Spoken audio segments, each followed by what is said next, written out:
भैया मेरा एक क्वेश्चन है इसमें कि आपने कहा जब आप हैप्पी हैं मतलब खुश हैं तो आप ज्यादा ऊर्जा से काम कर सकते हैं।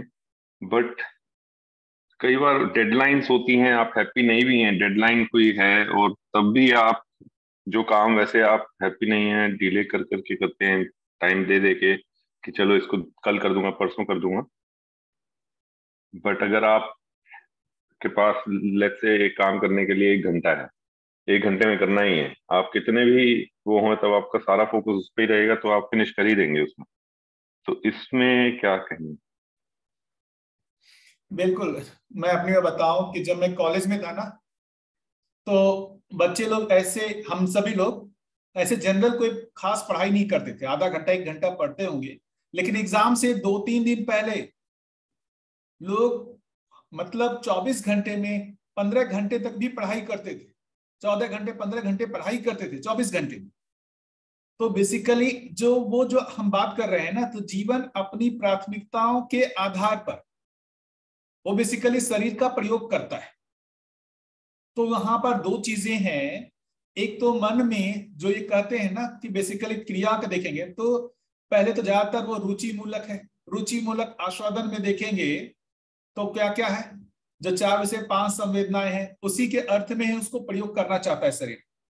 तो 4 विषय 5 संवेदनाओं में देखेंगे तो शब्द स्पर्श रूप रस गंध या आहार निद्रा भय मैथुन जिसको कह रहे हैं, इसके लिए ही वो शरीर का प्रयोग कर रहा होता है। अब किसी एक समय लगता है कि इन शब्द की उपलब्धता के लिए उसको कुछ एग्जाम देना है या कुछ और कार्य करना है। यदि पैसे चाहिए, कंपनी में काम कर रहे हैं, है ना, और हमारे को मतलब पैसे चाहिए तो पैसे के लिए काम करना होगा, है ना। कोई प्रोजेक्ट मिला है उसको समय पे करके देना होगा, तो हम लोग रात रात भर बन के जाग करके करते ही हैं।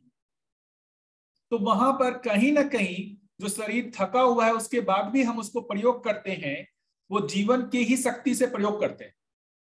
कई बार नींद लग रही है, सारा कुछ है, फिर भी हम आंख धो करके सारा कुछ करके हम पढ़ते हैं या कार्य करते हैं। तो उसमें बेसिकली जीवन की प्राथमिकता से ही होता है, लेकिन उसकी भी एक लिमिट है। उसकी भी एक लिमिट है। आप उस पर इनफाइनाइट टाइम तक नहीं कर सकते। कितनी भी आपको इमरजेंसी आ जाए, कुछ भी आ जाए, आपको थकान होगी ही। घर में भी होता ही है। किसी समय मान लेते हैं घर में कुछ अप्रिय घटना घट जाए या कुछ इस तरीके से हो जाए, कहीं पर किसी को कुछ बीमारी हो जाती है, तो लोग मतलब 2-3 दिन तक कहाँ सोते हैं, जागे ही रहते हैं। लेकिन ऐसा वो लगातार नहीं कर सकते कि पूरे साल भर जो है वो एकदम ऐसे ही चल। वो शरीर की एक क्षमता है, उस क्षमता तक उस पर जो भी है एक एक तरीके से उसका अधिकार कर सकते हैं, उससे ज्यादा नहीं है। इस अर्थ में कितना भी करें वो अक्षय नहीं है। शरीर की ऊर्जा अक्षय नहीं है, उसको रेस्ट की जरूरत है ही। मतलब उसको अपनी क्रिया को रोकना ही पड़ेगा। ठीक है भैया, थैंक यू। इस मुद्दे पे और कुछ चर्चा करना हो या फिर नेक्स्ट मुद्दे पे आए?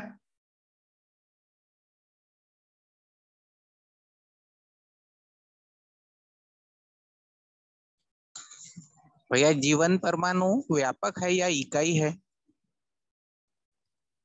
आप बताइए। जब उसको परमाणु बोल रहे हैं तो क्या व्यापक बोल सकते हैं उसको?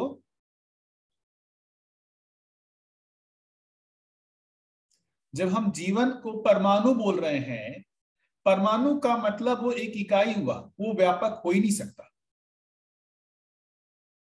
तो व्यापक एक अलग वास्तविकता है। व्यापक एक अलग वास्तविकता है और ये परमाणु अलग वास्तविकता है। दोनों एक नहीं है।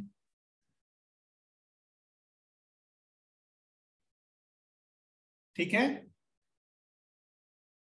लेकिन इस व्यापक को पहचानने वाला ये परमाणु ही है, गठनपूर्ण परमाणु ही है। इस व्यापक को पहचानने वाला ये गठनपूर्ण परमाणु ही है। परंपरा में ऐसा काफी हमारे यहाँ मतलब जो हमारे दर्शन है उसमें इसको लेकर के रहा कंफ्यूजन, द्वैत अद्वैत को लेकर के, कि भाई दोनों एक है या अलग है। तो मुझे एक जो बहुत महत्वपूर्ण चीज लगती है कि ये गठन पूर्ण परमाणु की जो बात बाबा जी लाए हैं, नागराज जी लाए हैं, मुझे पर्सनली अपने लिए ये बहुत हेल्प किया समझने के लिए कि ये व्यापक और ये जो जीवन है दो अलग चीज है। यदि ये गठन पूर्णता का कंसेप्ट यहां नहीं रहता मध्यस्थ दर्शन में, तो ये कंफ्यूजन मेरा अभी भी बना ही रहता। तो जो एक स्वरूप दे दिए, जो इन्होंने देखा वास्तविकता को कि ये जो भी जीवन है वो मूलतः गठन पूर्ण परमाणु ही है, उसके स्वरूप का भी वर्णन हो गया। इससे जो ये बहुत बड़ा कंफ्यूजन था कि ये जो इकाई मतलब ये व्यापक है, वो दूर हुआ। मेरा जो अपना पर्सनल अनुमान बनता है कि ये कंफ्यूजन कैसे हुआ होगा, वो क्रिया के रूप में कंफ्यूजन हुआ। क्रिया के रूप में कंफ्यूजन क्या हुआ कि जब हम यहां पर भी बात करते हैं मध्यस्थ दर्शन में, तो क्रिया शून्य एक ही चीज को बोलते हैं, वो बोलते हैं ब्रह्म को, व्यापक को। व्यापक जो है वो ब्रह्म जो है वो क्रिया शून्य है और बाकी सारी इकाइयां क्रियाशील है। तो जो पुरानी जो भी परंपरा है समाधि वाली, उस समाधि वाली प्रक्रिया में देखेंगे तो इच्छा विचार आशा को चुप करना होता है। इच्छा विचार आशा चुप करने का मतलब आप अपनी जीवन की क्रियाओं को ही रोक दे रहे हैं, जीवन की क्रियाओं को ही रोक दे रहे हैं। मतलब आप जो समाधि में जा रहे हैं, तो समाधि की स्थिति देखेंगे तो लगभग आपकी सारी क्रियाएं रुकी हुई है। तो आपको ऐसा लगता है कि मैं क्रिया शून्य हो गया।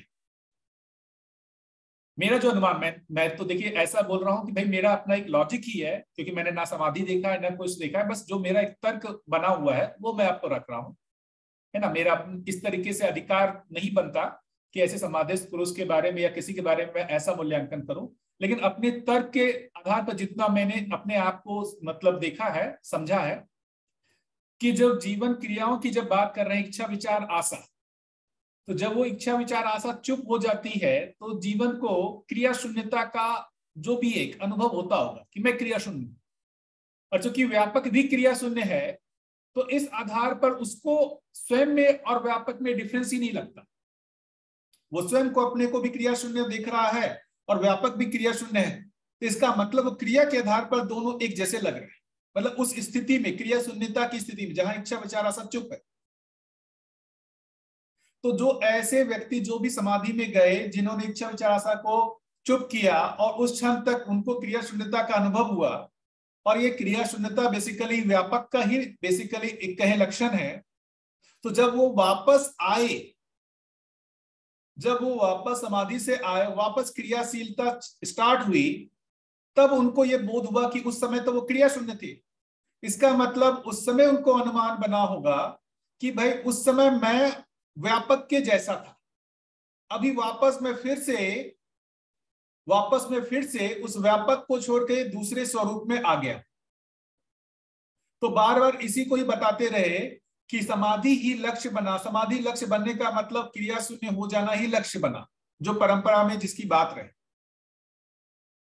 लेकिन जब यहां पर अब महत्वपूर्ण बात यह है कि वहां पर क्रिया के आधार पर जो ये चीजें देखी गई कि जीवन की स्वरूप का तो पता नहीं, मतलब जैसे मेरे को जो अनुमान लगता है कि जीवन स्वरूप की जो बात कर रहे हैं, जो समाधि में वो गठन पूर्णता का पता नहीं चलता कि जीवन का जो स्वरूप है वो फाइनली एक गठन पूर्ण परमाणु है, इसका पता नहीं चलता।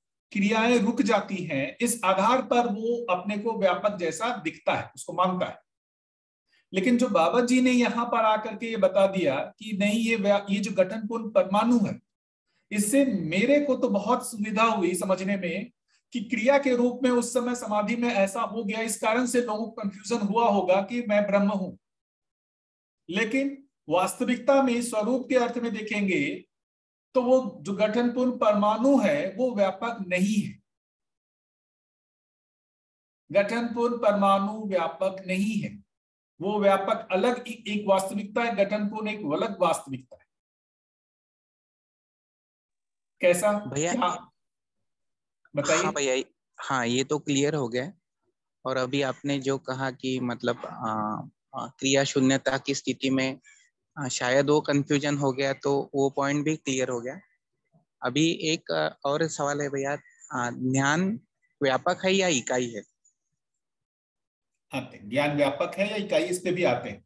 पहले इससे पहले ये जो मुद्दे थे, क्योंकि देखिए परंपरा का सम्मान भी होना चाहिए और परंपरा की समीक्षा भी होनी चाहिए, दोनों ही चीजें होनी चाहिए, क्योंकि तभी हम इसको विकल्प के रूप में स्वीकार पाएंगे। जो इसकी बात हो रही है कि ये जो मध्यस्थ दर्शन जो है ये विकल्प क्यों है, कहीं ना कहीं भाषा रूप में ऐसा अभी तक के जो भी परंपराएं हैं उसमें जीवन का स्वरूप गठन पूर्णता तो नहीं बताया गया। इस आधार पर यह गठन पूर्णता मुझे एक अनुसंधान लगता है, गठन पूर्णता एक अनुसंधान लगता है जो परंपरा में नहीं है।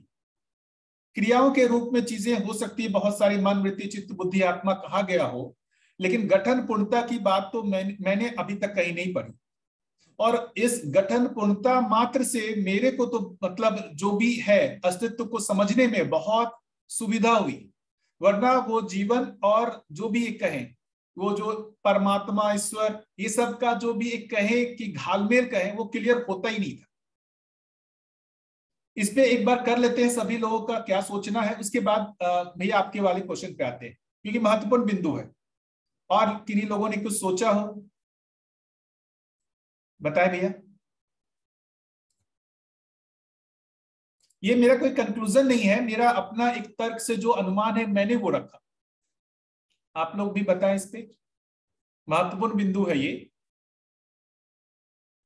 जी सही लगता है, तर्क तो सही लगता है। और शायद इस के वजह से बौद्ध धर्म में जो बताया गया था कि मैं नहीं हूँ, कोई मैं नहीं है, तो शायद इसकी वजह से भी ये वहां पे बताया गया है। बिल्कुल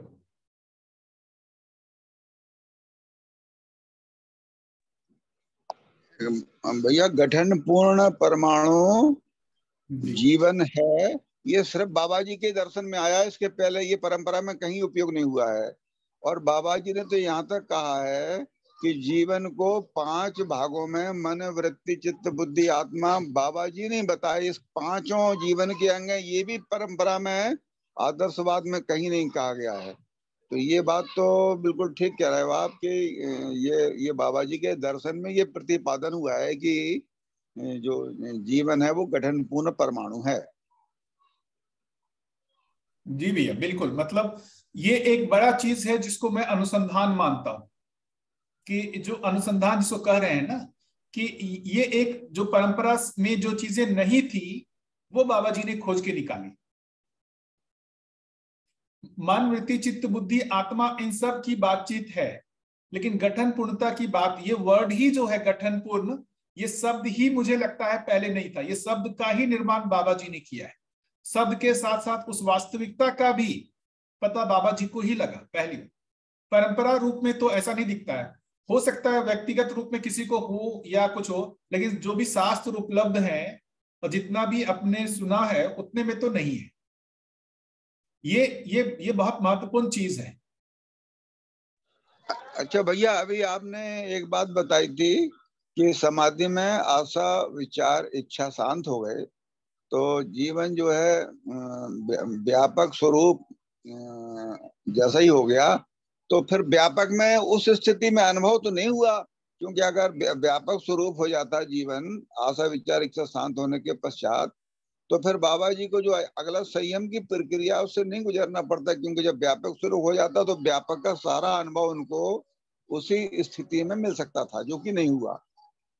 तो इसमें कहाँ कमी रह गई? अगर आशा विचार इच्छा शांत होने के बाद जीवन व्यापक स्वरूप हो गया तो फिर उनको कुछ उस समय में जाना चाहिए था, वैसा नहीं हो पाया। सत्यनारायण जी नमस्कार, अंकल नमस्कार, सर नमस्कार। जी जी नमस्ते।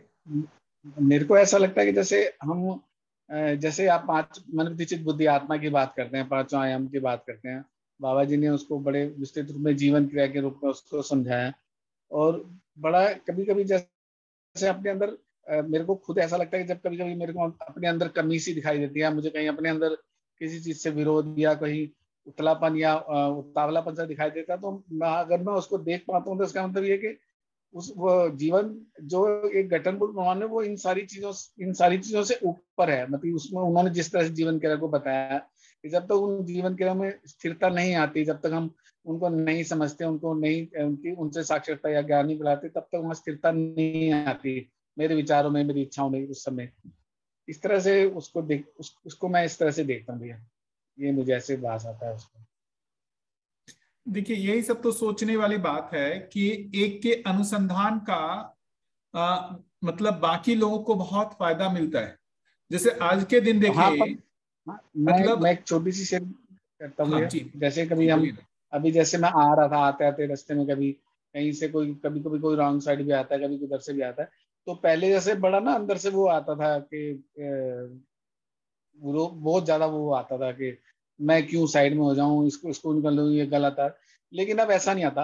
अब ये दिखाई देता है कि वो अपनी स्थिति के हिसाब से आ रहा, हो सकता है उसको ये ठीक लगाओ, जब उसको ठीक लगेगा तो वो अपने आप ठीक हो जाएगा। मुझे अभी अपने रास्ते पे सही से निकलना है, मुझे इससे कोई वो नहीं है। तो जब ऐसे ऐसे चेंज दिखाई देते हैं तो लगता है कि हाँ, कहीं ना कहीं ये बदलाव नहीं है, ये एक तरह से सही की पहचान है जो होनी ही चाहिए, हमारे अंदर आ रही है धीरे धीरे। तो इसका मतलब जो हम देख रहे हैं, जो हम कर रहे हैं, जो हमारे अंदर अभ्यास है, वो उसका कहीं ना कहीं असर दिखाई देता है जीवन में, जब हम सारी बातों को जांचना शुरू कर देते हैं। जी भैया, बढ़िया जी। ललिता जी। नमस्ते सभी को। नमस्ते भैया। नमस्ते। अभी जैसे बात हो रही थी कि जीवन गठनपूर्ण परमाणु के रूप में बाबा जी ने ही अनुसंधान किए हैं, लेकिन परंपरा में भैया, हाँ, और इसको तो इससे हम सब सहमत है ही, लेकिन परंपरा में जैसे जो सुनने को मिलता है और उसको जवाब देने में हम जैसे तो कुछ कर ही नहीं सकते, क्योंकि ना पढ़े हैं ना समझे हैं। तो जैसे प्रश्न आते हैं कि क्या पहले जो बोलते हैं अभी परंपरा में कि आत्मा को लेकर बात होती है और आत्मा को जीवन माना, पहले परंपरा में अभी भी ये बोला ही जाता है कि आत्मा ही शुद्ध रूप से जीवन को उसके रूप में देखा जाता था।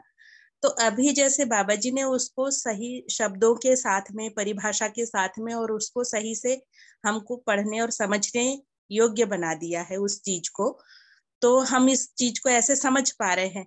पर परंपरा में कहीं ना कहीं तो, क्योंकि आत्मा तक तो परंपरा में भी पहुंचे ही है, तो भैया इसको क्या बोलेंगे फिर, इसको कैसे समझेंगे, और इसको कैसे अपन जब कहीं कोई बात होती है तो इसको कैसे बोल सकते हैं, कैसे बता सकते हैं इस चीज को। देखिए ये बहुत अच्छी चीज है कि साइंस में भी जो भी खोज हुआ है, देखिए उसमें कड़ी से कड़ी खोज हुई है। एक सिंपल सा, आज के दिन हम लोग एटम के बारे में हर बच्चा क्लास 3, 4, 5 में ही पढ़ने लगता है।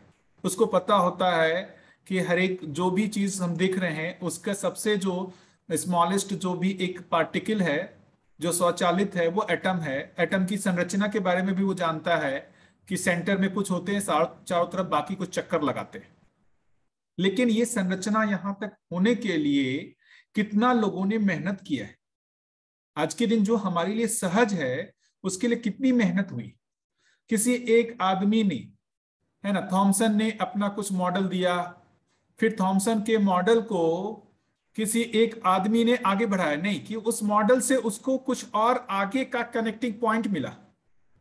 थॉमसन से मॉडल से रदरफोर्ड को कुछ और मिला, रदरफोर्ड कुछ काम कर पाया, और रदरफोर्ड के काम करने से उसमें जो कमियां थी उससे आगे चल के नेल्स बोर करते हैं, उसको कुछ आइडिया लगा।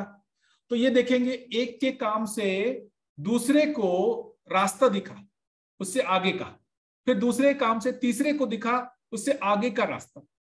कोई साइंस में भी एक आदमी ऐसा नहीं हुआ जिसने आया और हर चीज कह दिया हो कि ये सत्य है, ऐसा ऐसा है, ऐसा है क्या ऐसा?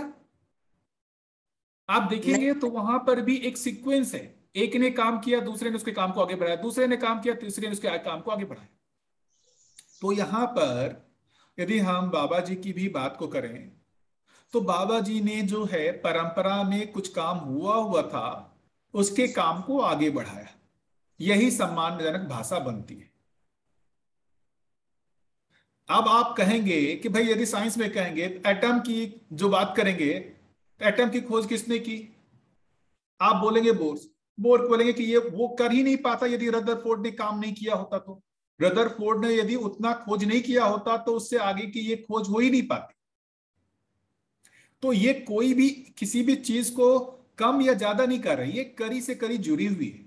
तो परंपरा ने बहुत सारा मेहनत किया है ना, उस मेहनत का जो भी एक चीज है बाबा जी को उपलब्धि हुई, क्योंकि समाधि जो भी उनको प्राप्त हुआ वो तो परंपरा की विधि से ही हुई। यदि परंपरा में वो विधि नहीं रहती तो बाबा जी को समाधि की भी विधि खोजनी पड़ती। तो समाधि की विधि उनको परंपरा से एज इट इज मिल गई, संयम की भी विधि परंपरा से मिल गई। अब जो काम थोड़ा सा जिसमें बेसिकली कहें परिमार्जन होना था, थोड़ा सा परिमार्जन किया उन्होंने। यदि वो परंपरा में वो सब समाधि संयम ये सब चीजें नहीं कही हुई रहती, नहीं उसका कोई वर्णन होता, कोई विधि नहीं होती, तो उसके आगे का काम भी नहीं हो सकता। तो बाबा जी, मैं ये कह रहा हूं कि इसको यदि हम इस तरीके से ना ले कि इन्होंने कुछ जो है सब कुछ ही ऐसा अनुसंधान कर दिया, ऐसा नहीं। सम्मानजनक भाषा यही बनती है कि उन्होंने परंपरा के काम को और आगे बढ़ाया।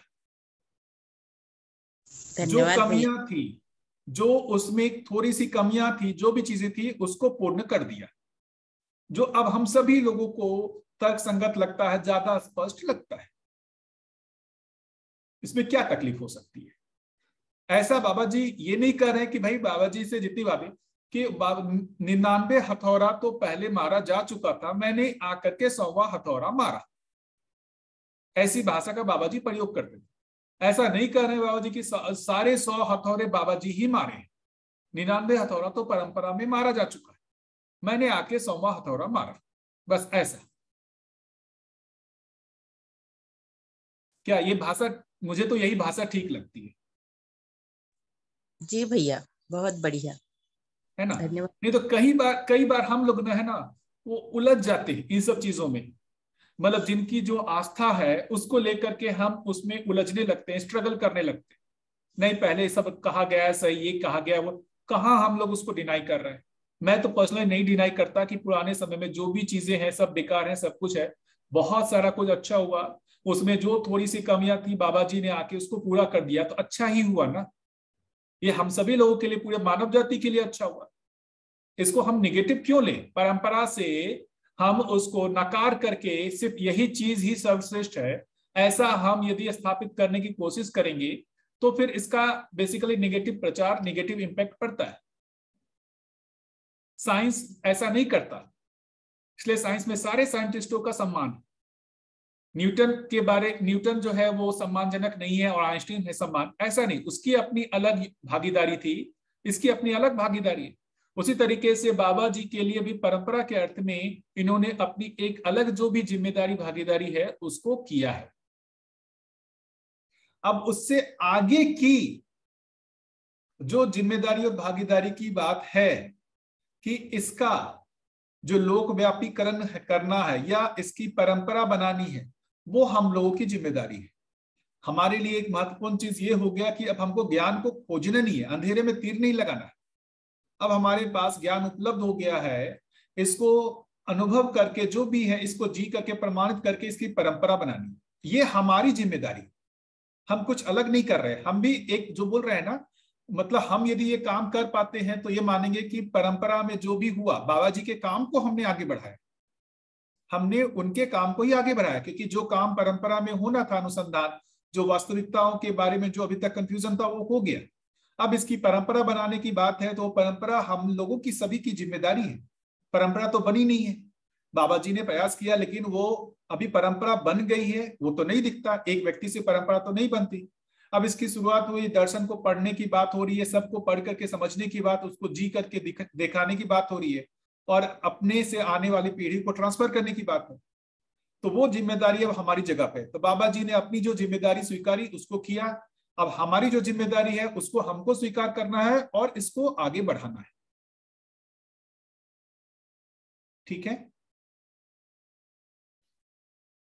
तो एक जो बात अभी उसमें हम लोग ये माने कि वो जो बेसिकली परंपरा वाली बात थी कि इकाई जो है, जो गठन पूर्ण परमाणु स्वीकार है कि वो व्यापक है या इकाई है, इसमें तो अब और कोई डिस्कशन की जरूरत तो नहीं है। एक प्रश्न है इसमें भैया, बोलिए ना भैया। व्यापक पारगामी है, उसका मतलब है कि हर इकाई और हर अंश में भी व्यापक होता है ना। तो इसलिए ये विचार शायद आ सकता है कि क्योंकि इकाइयों में भी व्यापक है तो इसलिए वो व्यापक से बना हुआ है। हाँ, इसको आप क्या बता सकते हैं? बिल्कुल भैया, ये सब तो एकदम यही सब शोध के मुद्दे हैं अपने लिए, है ना। इन सब पर सोचना चाहिए कि मतलब अभी कुछ पहले बात हो रही थी कि जैसे बाबा जी के साथ समाधि की स्थिति में क्या हुआ था। तो जैसा जितना मैंने सुना है, समाधि की स्थिति में उन्होंने यही लिखा है और यही बताया भी है कि इच्छा विचार आशा चुप हो जाता है और मैं हूं और व्यापक है ऐसा से पता रहता है। दोनों के बीच का डिफरेंस पता नहीं चलता कि हाँ दोनों एक हैं या अलग है। मैं हूं और व्यापक है ऐसा पता चलता है उनको समाधि में, लेकिन दोनों एक हैं या डिफरेंट है ये पता नहीं चलता। ये पता उनको संयम क्रिया करके पता चला। तो जब बाबा जी को नहीं पता चल रहा था तो इसमें हो ही सकता है कि दोनों उसको एक भी मान सकता है, दोनों अलग अलग भी मान सकता है। बाबा जी बोल रहे हैं कि मुझे भी नहीं पता चल रहा था। तो जो एक मानेगा वो उसको क्या बोलेगा कि अद्वैत है, जो दो मानेगा अलग अलग मानेगा वो बोलेगा द्वैत है। अब जो एक बात है जो ये भैया केविन भैया पूछ रहे हैं पारगाम्यता की, तो मुझे जो लगता है कि जो समाधि की स्थिति में पारगाम्यता का पता नहीं चलता, उसमें व्यापकता का पता चलता है, असीम होने का पता चलता है। भाई व्यापक के देखेंगे कुछ कुछ चीजें हैं। एक तो पहला व्यापक असीम है। असीम होना एक अलग बात है और एक पारगामी होना अलग बात है। तो जो व्यापक असीम है इसके होने का पता चलता है। क्रिया शून्य है ये भी मुझे लगता है उसके होने का पता चलता है। समाधि में क्रिया शून्यता का पता चलता है, असीम होने का पता चलता है। पारगामी होना और यही साम्य ऊर्जा होना मुझे लगता है ये शायद पता नहीं चलता है। मेरे को तो हुआ नहीं है, बस अनुमान से बोल सकता हूं। जो मुझे लगा संयम क्रिया में वो जाकर के क्लियर होता है। जो बाबा जी को संयम में क्लियर हुआ होगा या पूरी तरीके से स्पष्ट हुआ होगा कि यही जो व्यापक है यही पारगामी है और यही साम्य ऊर्जा है। अब महत्वपूर्ण बात जो केविन भैया बोल रहे हैं ना कि जो वो कह रहे अंश है, अंश में पारगामी है, तो हम कहीं ना कहीं उसको रूप के अर्थ में जब सोचते हैं ना तो ये थोड़ा सा मतलब लॉजिकली अपने दिमाग में आता नहीं। देखिए अभी हम जिस भी चीज की भाषा सुन रहे हैं ना उसमें सबसे महत्वपूर्ण भाग हमारा रूप की ओर ही ध्यान जाता है। तो ये पारगाम्यता में भी हम रूप के अर्थ में ही समझने की कोशिश कर रहे हैं कि एक वस्तु के अंदर दूसरी एक वस्तु है, उसका चित्रण करने की कोशिश कर रहे होते हैं और वो चित्रण में समा नहीं रहा होता है। कैसा ऐसा ही हो रहा होता है भैया, क्योंकि हमारा अभ्यास है आंखों से देखने का और आंख से उसका सबसे बड़ा जो भाग दिखता है रूप ही दिखता है। वही हमारे मैक्सिमम चित्रण में भी होने का प्रयास करता है। कैसा कहें आप लोग बताएं। पारगाम्यता में क्या कंफ्यूजन होता है कि हम एक छोटे रूप की कल्पना करते हैं, जैसे जो भी एक अंश है तो इसको एक हम छोटा सॉलिड बॉल के जैसा मानते हैं, तो उसके अंदर व्यापक कैसे चला गया, ऐसे रूप के अर्थ में कल्पना होती है। वहां से ये बहुत स्पष्ट नहीं होता। कैसा जी एकदम सही भैया। जिस स्थिति से दृष्टा यह स्टेटमेंट पास करता है कि व्यापक असीम है, उसी स्थिति से क्या दृष्टा यही बोल पाता है कि इकाई जो है जो कि ससीम है, तो उसी समय में एक असीम होना और एक ससीम होना कैसे संभव है, क्योंकि वो लॉजिकली समझ में नहीं आता। देखिए भैया वही कह रहा हूं ना कि जैसे जो क्रिया के रूप में, जैसे अभी वो अपने होने का पता कैसे चलता है। आपको जब आप सोते हैं तब आपको अपने होने का पता चलता है क्या? नहीं। क्यों नहीं पता चलता? क्योंकि उस स्थिति में जो पता लगने वाला सिस्टम है वो एक्टिवेट नहीं है। तो अब अभी तो देखेंगे तो दो स्टेप, अभी तो पता लगने वाला सिस्टम शरीर के माध्यम से पता लग रहा है, मेधस के माध्यम से अपने होने का पता लग रहा है ना? हाँ उसके बाद जो एक दूसरा बात कर रहे हैं, जीवन को स्वयं की क्रियाओं के आधार पर होने का पता चल रहा है। जीवन को उसके स्वयं की क्रियाओं के आधार पर पता चल रहा है कि वो कुछ सोच रहा है, विचार कर रहा है, कुछ चित्रण कर रहा है, इसके आधार पर जीवन को पता चल रहा है ना उसके। हाँ। अब मान लीजिए सारी क्रियाएं ही रुक जाए, उसको क्या पता चलेगा? क्या पता चलेगा? सब सारी क्रिया ही पता चल जाए, रुक जाए, तो क्या पता चलेगा उसको? वो है या नहीं है? उसको अपने अस्तित्व के होने का पता चलेगा या नहीं चलेगा, ये सोचने का बिंदु है, क्योंकि उसको अपने होने का पता चल रहा है क्रियाओं के माध्यम से, क्रियाएं ही रुक गई।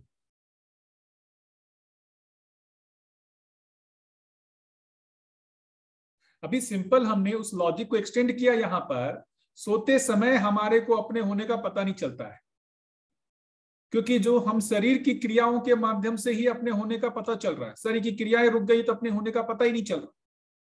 वही चीज मैं जीवन की बात कर रहा हूं, जीवन के रूप में भी जिनको पता चल रहा है वो क्रियाओं के माध्यम से चल रहा है, क्रियाएं ही रुक गई तो जीवन को क्या पता चलेगा? कुछ पता चलेगा? उसको क्या लगेगा, उसका अस्तित्व है या नहीं है?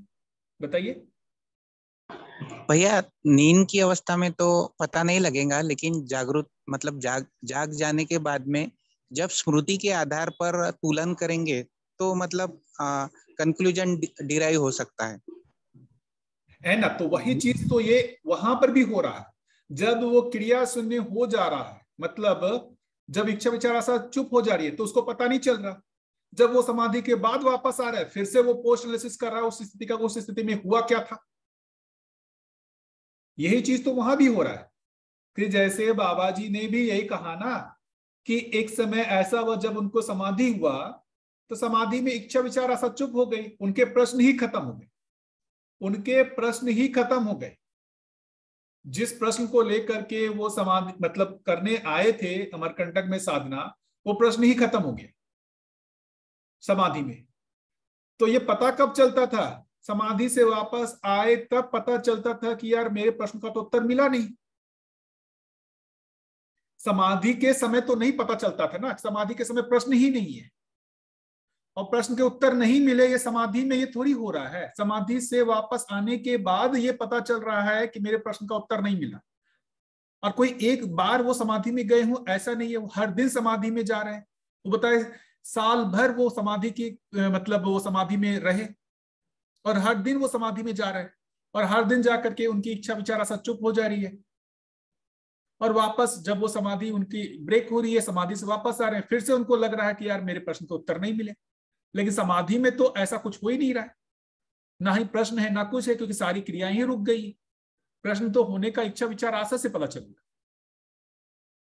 तो समाधि की अवस्था में जो मेरा अनुमान है, देखिए मैंने इसको पाया नहीं है इसलिए बहुत इतनी मतलब एक कहें कि दृढ़ता से मैं ये इसका जवाब देने का उत्तराधिकारी नहीं हूं, लेकिन जो अनुमान बनता है मेरा कि समाधि की स्थिति में जो इच्छा विचार आशाएं चुप हो जा रही हैं तो सिर्फ उसको अपने एक लगता है कि भाई वो कुछ है, क्रिया के रूप में उसको होने का पता ही नहीं चलता। अब वो है तो वो एक इकाई है या व्यापक है, यही तो मेन कंफ्यूजन होता है वह कि वो इकाई है या व्यापक है। अब हम लोगों के साथ मतलब हम लोग साथ बोल रहा हूं कि मैं जो इस दर्शन को पढ़ करके इस विधि से चल रहे हैं उनको हो सकता है ये कंफ्यूजन ना हो, क्योंकि उनके पहले से ही स्वीकृति बनी हुई है कि ये और व्यापक और इकाई अलग अलग है, मैं और व्यापक अलग अलग है। लेकिन परंपरा में जब इसके बारे में बहुत स्पष्ट बात नहीं है तो उनमें ये अवधारणा में नहीं होगा ना, उनकी ये मान्यता में नहीं थी। लेकिन हमारे लिए तो ये चीजें जो होंगी कंफ्यूजन नहीं रहेंगे, क्योंकि हमने इन सब चीजों को सही मान करके आगे चल रहे हैं। तो जब ऐसी स्थिति आएगी उसमें हमारा पहले से ही तर्क काम करेगा कि नहीं, कि मैं अलग हूं, व्यापक अलग है। कैसा बताइए अमित जी? भैया ठीक है भैया, एक जैसे पारगम्यता नहीं है, मतलब पारगामी नहीं है अगर व्यापक। अब किसी आपने कहा वस्तु में नहीं जा सकता, लेकिन वस्तु में तो है ना वो, जैसे अणु और अपने मध्यस्थ के आसपास जो ऑर्बिट में घूमता है इलेक्ट्रॉन, तो वो उसके अंदर स्पेस है तभी तो वो घूमता है, उसको ऐसे तो कह सकते हैं ना। बिल्कुल, देखिए वो है, लेकिन अब हम जब एक परमाणु अंश को देखेंगे तो वो अपने आप में कोई सॉलिड चीज है या क्या है? यदि वो सॉलिड है तो उसके अंदर कोई चीज है। तो मेरा जो पारगाम्यता को, मतलब मुझे लगता है कि जो इससे ज्यादा अच्छे तरीके से पारगाम्यता समझने का तरीका मैं अपने लिए जो किया हूं कि क्रिया के आधार पर हर परमाणु अंश कहें या जो भी कहें, वो अपने आप में कोई एक सूक्ष्म क्रिया ही है। चाहे परमाणु कहें, परमाणु अंश कहें, तो वो एक क्रिया है ना। तो कितना भी सूक्ष्म कर ले, अंततोगत्वा वो एक क्रिया ही होगा। और वो क्रिया होने का, वो क्रिया जो है होने का मूल आधार ये व्यापक है। वो जो क्रिया है, वो क्रिया होने का मूल आधार व्यापक है। तो जैसे एक भाषा आप देखेंगे कहीं पर आया भी है दर्शन में, व्यापक स्वयं में क्रिया ना होते हुए समस्त क्रियाओं का आधार है। तो समस्त क्रियाएं जो हैं वो बेसिकली व्यापक के ही रिफ्लेक्शन है। तो वो स्वयं में क्रिया ना होते हुए समस्त क्रियाओं का कारण है, जिसलिए बोलते हैं ना महाकारण। समस्त महाकारण क्या हुआ कि व्यापक जो है समस्त क्रियाओं का कारण है। इस अर्थ पे व्यापक जो है वो पारगामी है। समस्त क्रियाओं को वही मतलब क्या कर रहा है, उसी के कारण समस्त क्रियाएं हो रही हैं। तो हम रूप की जगह क्रिया के आधार पर देखने की कोशिश करेंगे तो पारगाम्यता समझने में ज्यादा, मतलब मुझे आसानी होती है क्रिया के रूप में। हाँ, क्रिया के रूप में तो समझ में आती है भैया।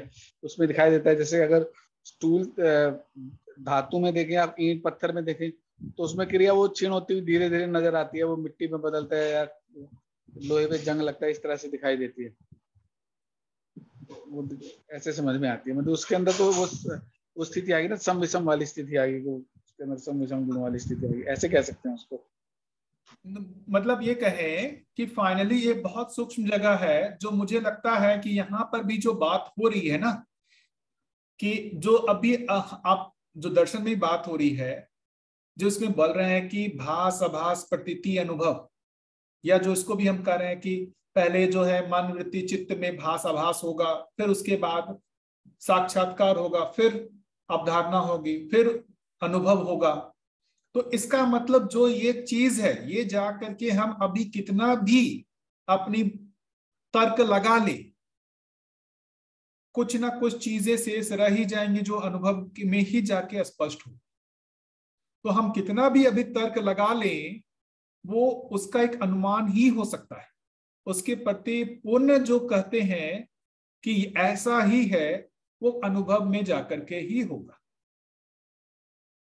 जो ये पारगाम्यता की बात कर रहे हैं, है ना, तो मेरा जो अनुमान बनता है कि ये पारगामी कहने का क्या मतलब है, उसका एक अनुमान ही बन सकता है। उस पारगाम्यता को अभी हम पूरी तरीके से क्लोज नहीं कर सकते कि यही पारगाम्यता है, वरना ये आत्मा के लिए क्या बचेगा। जो अभी भाषा दर्शन को सही मानते हैं बाबा जी पर, कि ये जो मतलब बोल रहे हैं व्यापक का अनुभव आत्मा में ही होता है, और हमारे को पता है कि अभी अपनी आत्मा तो जागृत नहीं है, बुद्धि भी जागृत नहीं है, मन वृत्ति चित्त तक ही पता चल रहा है। अभी मैं अपनी बात तो कह सकता हूं। इसका मतलब यहां पर हम जितना भी अनुमान करेंगे, वो अनुमान अनुभव नहीं हो सकता, वो पूरा नहीं हो सकता। लेकिन यही है कि एक मतलब हम लोग जो आपस में डिस्कशन कर रहे हैं, ये अनुमान यदि सही तर्क को छूता है तो ये सही तर्क हमारे लिए आगे का रास्ता खोलता है, ये अनुभव के लिए रास्ता खोलता है। तो महत्वपूर्ण बात है कि तर्क जो है ये अनुभव के दरवाजे तक ले जाएगा, अनुभव होने में तर्क नहीं होगा। लेकिन वहां तक पहुंचने के लिए ये सब तो हमारे को मतलब माथापच्ची करना ही पड़ेगा कि क्या है नहीं है, और ऐसे करके कुछ हमारे कंक्लूजन बनेंगे, उससे फिर और छन करके हम और कुछ शोध कार्य करेंगे तो हो सकता है कि वो धीरे धीरे और आगे बढ़ेगा। अभी जो मेरा अनुमान बनता है कि ये जो पारगाम्यता के बारे में है, इसका तो अनुभव में ही जाके पूरी तरीके से क्लियर होगा। तत्काल के लिए मैंने इसको अभी क्रिया के रूप में समझने का प्रयास किया है कि हर एक क्रिया के लिए जो मूल प्रेरणा है वो व्यापक के ही माध्यम से है। हर एक क्रिया के लिए मूल प्रेरणा व्यापक के ही माध्यम से है। इस अर्थ पे व्यापक ही हर एक क्रिया का कारण हुआ, मतलब हर एक व्यापक ही पारगामी हुआ ना। पारगामी का मतलब सभी चीज को वो क्रिया दे रहा है, क्रिया के लिए ऊर्जा दे रहा है। ऊर्जा देने का मतलब अब ये जो भी भाषा कहें इस तरीके से, कैसा ऐसा कहना ठीक रहेगा? आप लोग बताएं, ये अच्छा महत्वपूर्ण बिंदु है डिस्कशन का। आप लोग बताएं। ठीक कह रहे हैं भैया, समझ में आती है जी भैया, बाकी लोग बताएं। डिस्कशन होगा तो अच्छा लगेगा भैया। भैया ये ऐसे नहीं समझ में आती, ये मेरे को, मैं जैसे मैं समझ रहा हूँ मैं वैसे बताने की कोशिश करता हूँ। जैसे मुझे ये नहीं होता, अगर अब जैसे मैं दर्शन को समझ रहा हूँ, पढ़ रहा हूँ, उसको समझने की कोशिश कर रहा हूँ, तो मुझे मेरे अंदर ये नहीं आती, ये कुंठा नहीं आती कि मैं जो कर रहा हूँ मैं सही कर रहा हूँ, सामने वाला कुछ कर रहा है तो वो गलत कर रहा है। लेकिन हाँ, ये विचार मेरे अंदर जरूर आता है कि वो जो कर रहा है वो अपने हिसाब से सही ही कर रहा है, जब तक उसको सही का नहीं पता होगा वो सही है। तो ये बात मेरे अंदर है कि मैं जो कर रहा हूँ, मैं अगर सही कर रहा हूँ तो उसको सही मानकर उस पर मैं पूरा कैसे उतर सकूं, और दूसरे से मेरे को ये ना है कि वो सही, वो गलत कर रहा है तो वो गलत कर रहा है तो वो क्यों गलत कर रहा है, ये मेरे को इसकी वजह से मेरे अंदर कोई विरोध ना आए। तो मैं इस बात को ऐसे देखता हूँ। तो मतलब मेरे अंदर कुंठा है कि नहीं, मेरे अंदर कोई चीज आ गई है तो मेरे को बहुत अच्छा लग रहा है, और जिसको ये गलत करा तो ये मुझे बहुत बुरा लग रहा है, ऐसा नहीं है। तो ऐसा लगता है, इसको देखता हूँ तो पता लगता है कि जो चीज मेरे अंदर, जिस चीज से जो जहां पर मैं इस चीज को सोच पा रहा हूँ, जहां पर मैं इस चीज की तुलना कर पा रहा हूँ, वो कहीं ना कहीं वहां पर कुछ जगह बनी है पुरानी, जैसे भ्रांतियां खत्म हुई हैं, तब मैं ये बात देख पा रहा हूँ। तो वो उसको मैं ऐसे फील करता हूँ अपने अंदर, जो मैं खालिस्तान को फील करता हूँ इस तरीके से फील करता हूँ कि वो जो भ्रांतियां जैसे ऐसे हट रही हैं, तो उसमें जब कोई चीज सही से बैठ रही है, इसका मतलब समझ में आ रही है, तो इसका मतलब वो कहीं पर है मेरे अंदर जगह जहां पर वो चीजें जमा हो रही हैं, इकट्ठी हो रही हैं, सेव कह सकते हैं, जहाँ पर सेव हो जाए। ऐसे देख रहा हूँ भैया मैं। बिल्कुल भैया, मतलब हर एक आदमी के चित्रण में अभी जो भी चीजें हैं वो अलग अलग ढंग से होंगी, बट उसको स्वीकार करने की बात है। मतलब इसमें मैं एक महत्वपूर्ण बात ध्यानाकर्षण कराना चाहूंगा कि मेरा भी मतलब अंतिम लक्ष्य के रूप में ये तो स्वीकार हुआ ही है कि इस ब्रह्म का ही जो अनुभव होना है वही अंतिम बेसिकली जागृति का सोपान है। लेकिन जैसे आप देखेंगे ही अनुभव दर्शन जो भाग आएगा ही आगे चल के, वहां पर भी पहला ही जो सेंटेंस लिखा है बाबा जी ने, अब ब्रह्म जिज्ञासा है। अब ये अब ब्रह्म जिज्ञासा है, ऐसा क्यों लिखा? मेरा जो लगता है कि जितने भी अभी हम लोग बातचीत कर रहे हैं, है ना, ये ब्रह्म को समझने की जो योग्यता है जीवन में, जो फैकल्टी है, वो आत्मा है। कि ब्रह्म के बारे में जो भी एक कहे कि वो क्या चीज है, इसको आत्मा ही पूरी तरीके से अनुभव कर सकता, मन वृत्ति चित्त तो नहीं कर सकता, वो अनुमान ही कर सकता, उससे ज्यादा बुद्धि को उसका पता चलता है। तो जो ये बात कर रहे हैं कि ये अब ब्रह्म जिज्ञासा, यदि इसको समझने की जिज्ञासा बनती है, उससे पहले हमारे को मानवतापूर्ण आचरण में आना पड़ेगा। मानवतापूर्ण आचरण में आने का मतलब हुआ स्वधन स्वनारी दयापूर्ण कार्य व्यवहार में आना। मतलब ये जो कह रहे हैं कि मन वृत्ति चित्त का स्थिर हो जाना, मन वृत्ति चित्त का स्थिर हो जाना। अभी जो मन वृत्ति चित्त में द्वंद्व चला हुआ है ना, मन अपने हिसाब से वृत्ति चित्त को प्रयोग करना चाह रहा है और चित्त वृत्ति अपने हिसाब से मन को प्रयोग करना चाह रहा है, और इसमें हमेशा द्वंद्व चल रहा है, जिसको अभी हम लोग कहें शरीर मूलक विधि से जीना और जीवन मूलक विधि से जीना, उसमें हमारे में द्वंद्व चल रहा है। तो पहले यहाँ स्थिर होने की जरूरत है, जहां पर मन वृत्ति चित्त जो है वो स्थिर हो जाए, उनके बीच के जो भी कॉन्ट्रडिक्शन है वो शांत हो जाए एक लेवल के, है ना, जहां पर हर क्षण हमारा जीना मानवता के बहुत क्लोज है। उसके बाद हम जाकर के इस ब्रह्म जिज्ञासा को कर सकते हैं। उससे पहले हम करने की कोशिश करेंगे वहां हमारी जिज्ञासा में वो बहुत देर तक रहेगा ही नहीं, उसके ये दूसरी चीजें आ जाएंगी। तो ब्रह्म जिज्ञासा के लिए मन वृत्ति चित्त का एक लेवल की एक स्थिरता होनी आवश्यक है, जिसको कह रहे हैं मानवतापूर्ण आचरण। तो हम इसकी जिज्ञासा, मैं एक बात कहूंगा कि ये महत्वपूर्ण चीज है। यदि हम किसी एक चीज को लक्ष्य मान करके चल रहे हैं तो अपने लिए ये पूरे दर्शन के आधार पर एक ये लक्ष्य के रूप में स्वीकार हो जाना आवश्यक है कि हमारा अंतिम लक्ष्य तो इस ब्रह्म को ही पाना है, मतलब ब्रह्म का ही ज्ञान होना है, ब्रह्म की ही अनुभूति होनी है। और उस आधार पे अब हमारा एक कहना स्टेप्स डिसाइड होगा। वो लक्ष्य हमारा निश्चित हो गया कि मेरा अंतिम लक्ष्य ब्रह्मानुभूति है।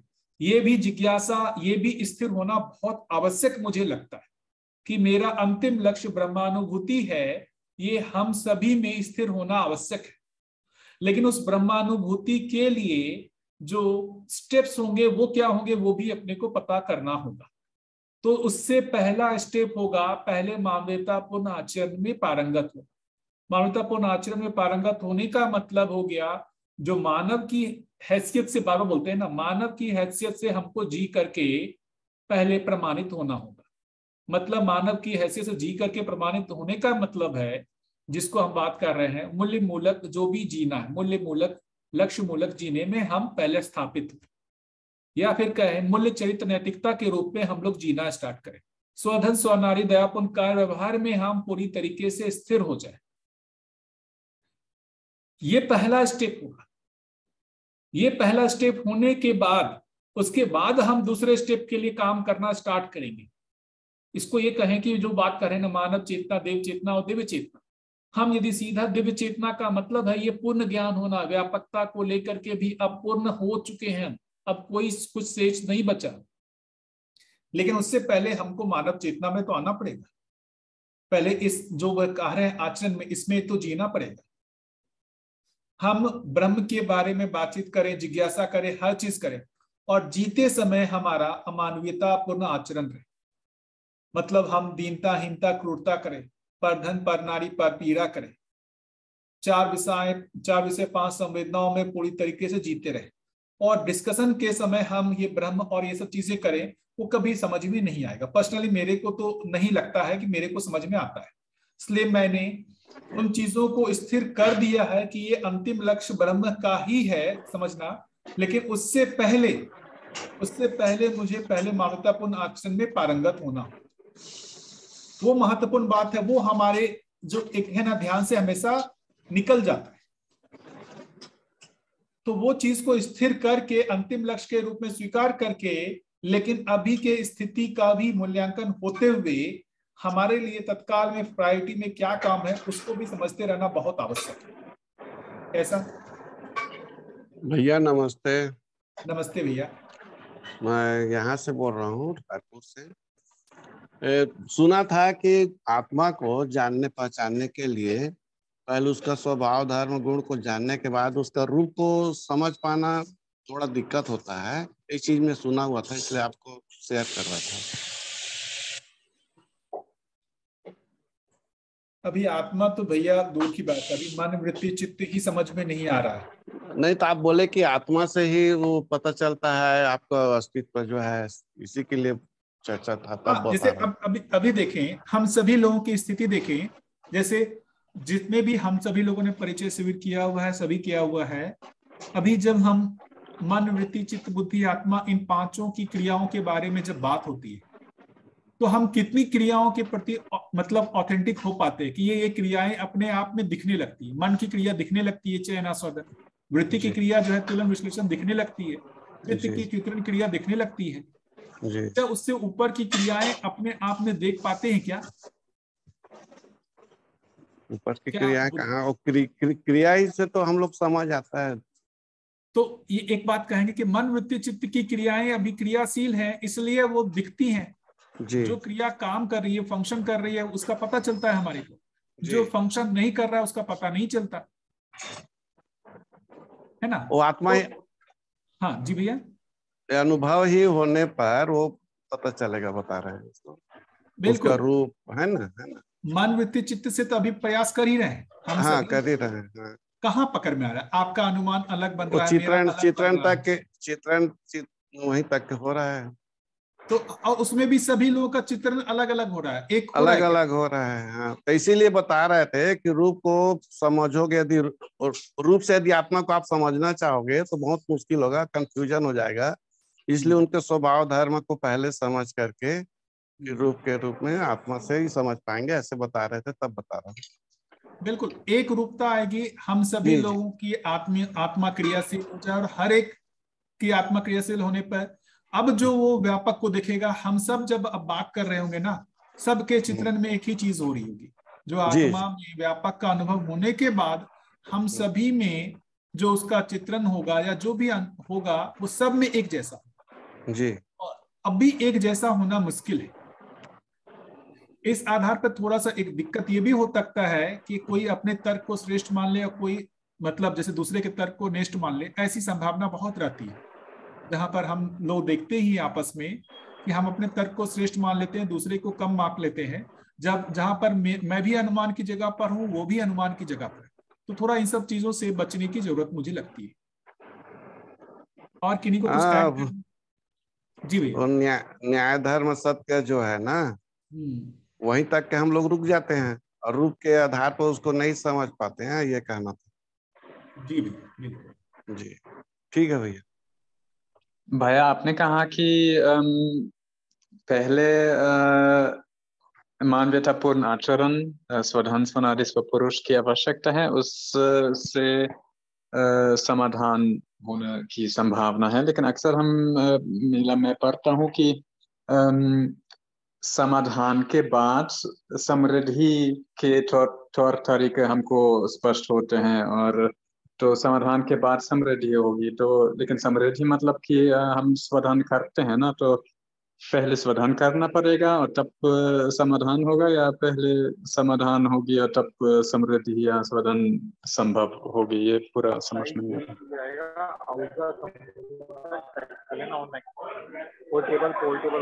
ये महत्वपूर्ण चीज पूछ रहे हैं। देखिए हम सभी लोगों के साथ इस तरीके की चीज होते ही रहते हैं। देखिए जो चीजें कहेंगे ना, मैं सोचता हूं कि परंपरा में भी जो ये अष्टांग योग कहा गया, यम नियम, सत्य अहिंसा अस्तेय परिग्रह ब्रह्मचर्य, अब क्या ये बिना जैसे सत्य अहिंसा अस्तेय परिग्रह ब्रह्मचर्य पूरे मतलब जीवन की जागृति के हुए बिना ये यम नियम में कोई जी सकता है? अब ऐसा लगता है नहीं जी सकता। तो यम नियम का यदि कोई चीज पूरा पालन नहीं हो सकता तो वो समाधि तक पहुंचेगा कैसे? तो भैया मुझे जो इसमें लगता है कि एक पूर्णता की बात है ना। पूर्णता का मतलब क्या हुआ कि जैसे आप समाधि स्वधन स्वनारी दयापूर्ण कार्य व्यवहार के लिए प्रयास करते रहेंगे, तो आज के दिन मतलब उसको लेट से हम मैथमेटिकल लैंग्वेज में समझने की कोशिश करते हैं। मैथमेटिकल लैंग्वेज मान लेते हैं कि अभी हम 100 गलतियां कर रहे हैं, हम प्रयास करेंगे तो 100 से होगा 90, 80, 70, लेकिन फिर भी हम क्या बोलेंगे कि हम समाधानित हुए कि नहीं हुए? बोलेंगे नहीं, अभी भी मैं गलतियां कर ही रहा हूं। 70 से होते हुए 60, 50, 40, 30, अभी भी क्या बोलेंगे कि हम समाधानित हुए कि नहीं? नहीं, गलतियां तो कर ही रहे। क्या हम पहले से परिमार्जन हुआ कि नहीं हुआ हमारे में? जहां हम 100 गलतियां कर रहे थे, आज के दिन 20 गलतियां कर रहे हैं। हम स्वधन स्वनारी दयापूर्ण कार्य व्यवहार के विपरीत 100 गलतियां कर रहे थे, आज के दिन 20 गलतियां कर रहे हैं। जी परिमार्जन हुआ ना। और अब एक ऐसा भी समय आएगा जहां पर एक गलती करेंगे, एक गलती कर रहे होंगे, लेकिन अभी भी क्या कहेंगे? गलती तो कर रहे हैं। और फिर एक समय आएगा जहां पर हमसे कोई गलती नहीं हुई। क्या अब ये बात आएगी कि 100 गलती से ये गलतियां पहले धीरे धीरे धीरे धीरे कम होकर के 0 होंगी, या फिर 100 गलती अभी कर रहे हैं और यहां से सडनली हमारी सारी गलतियां खत्म, 0? कैसा होगा? क्या अनुमान बनता है? धीरे धीरे होगा। तो हम उसके लिए प्रयास करते रहेंगे तो हमारे में परिमार्जन भी धीरे धीरे होगा। संस्कारों का परिमार्जन एक कोई क्षणिक घटना नहीं है कि कुछ ऐसा शक्तिपात होगा या कुछ ऐसा होगा और सडनली हमसे सारी चीजें जो हैं वो ठीक हो जाएंगी। मतलब सडन ऐसा एक हमारे को ब्रह्म की अनुभूति हो जाएगी और हमसे सारी गलतियां होनी रुक जाएंगी। ऐसा पर्सनली मैं अपने तरफ से मैं भी ऐसे अनुमान में काफी दिन तक प्रयासरत रहा कि मैं एक बार में क्यों ना पहले ब्रह्म ज्ञान को ही पालूं, उसके बाद जो है इसको जीने में प्रमाणित करूं। तो वो दिखा वो हो ही नहीं सकता। वो एक जो छलांग मारने वाली बात है, वो छलांग होता ही नहीं है। आपको स्टेप्स में ही चलना होता है। जागृति एक सघन कार्यक्रम है। इसका मतलब ही यही है कि आप में जो भी परिमार्जन होना है वो धीरे धीरे ही होता है। एक सडन जैसा कुछ भी नहीं होगा। ठीक है केविन भैया? जी भैया ठीक है, धन्यवाद। और इसमें संकल्प की क्या भूमिका है? मतलब हम हमेशा कोई ना कोई संकल्प लें कि हम मानवीयतापूर्ण आचरण में जिए, या कैसे होगा? कैसे हम में ये दृढ़ निश्चय, दृढ़ विश्वास इसमें कैसे आएगा? नहीं, बिल्कुल बिल्कुल। मतलब मैं भी ये जो चीज आप पूछ रहे हैं बहुत मतलब मुझे मतलब सटीक चीज लगता है। मैं भी ये चीज बाबा जी से पूछते रहता था कि मुझसे गलतियां क्यों हो रही है। मैं मतलब गलतियों से मुक्त होना चाह रहा हूं, लेकिन गलतियां हो क्यों रही है, हो क्यों रही है, हो क्यों रही है। तो मेरे को बोले संकल्प नहीं बना है, संकल्प नहीं बना है। अब मेरे को अपने अंदर लिखता था कि यार मैं तो पूरी तरीके से छटपटा रहा हूं इन गलतियों से मुक्त होने के लिए, लेकिन फिर भी मुझसे गलतियां हो क्यों रही है। तो ये एक महत्वपूर्ण बात है कि ये छटपटाहट ही हमारे लिए आगे का रास्ता। जैसे एक बात बार बार बाबा जी बोलते थे, तीव्र पीड़ा जल्दी आराम। जितना हमको अमानवीयता से मुक्त होने की तीव्रता होगी, उतनी जल्दी हम मानवीयता के क्लोज पहुंचेंगे। तो ये संकल्प मतलब जैसे अभी आप जो बोल रहे हैं ना, संकल्प बनने का, संकल्प बनना मतलब वो जीरो हो जाना। जो आप जो संकल्प बनने की बात कर रहे हैं उसकी पूर्णता का मतलब जीरो हो जाना। लेकिन संकल्प जब जिसको हम यदि जीरो की जगह पर एक जीरो गलतियां हो रही है, लेकिन वो जीरो गलती होने से पहले आपकी 100 से 90 80 इसी विधि से होगी कि आप उससे मुक्त होना चाहते हैं। यही प्राथमिकता है। अमानवीयता मुझे स्वीकार नहीं है। तो जब भी ये गलती होगी आप में इसका तीव्र प्रायश्चित होगा कि अगली बार हम इसको गलत इस तरह की गलती नहीं करेंगे। वापस पुनः वो गलती होगा, लेकिन आप बेहोश नहीं रहेंगे। आपको फिर से अपनी गलती होने का पता चलेगा, फिर से आप ये बोलेंगे कि भाई अब हमको फिर से गलती नहीं होना। मतलब ऐसी स्थिति आना जहां पर हम जागते हुए नहीं, स्वप्न में भी यदि कोई इस तरह की गलतियां होने लगती हैं, आप वहां पर भी उस चीज पर अपना कमान संभाल लेते हैं, मतलब उस चीज को नियंत्रित कर लेते हैं। तो इतनी अपने अंदर जो है तीव्रता होना कि स्वप्न में भी हमसे गलतियां ना हो। ऐसे निरंतर अभ्यास करते करते करते हम, मुझे लगता है कि एक दिन हम पारंगत हो जाएंगे। लेकिन उतने स्थिति तक आने के लिए हम एक बार अभी जस्ट सोचे और हम मुक्त हो गए, ऐसा नहीं होगा। वरना ये जो चीजें कह रहे हैं ना कि ये समझना पड़ेगा, मन वृत्ति चित्त में जो बेसिकली जो ये जो संस्कार कर रहे हैं, जो हमने इतना कई जन्मों के जो हमारे प्रवृत्तियां हैं, संस्कार हैं और इस यात्रा का है, उन सब का कोई रोल ही नहीं है। उसको एक क्षण में खत्म नहीं किया सकता। इन क्रियाओं का परिमार्जन होने में समय लगता है।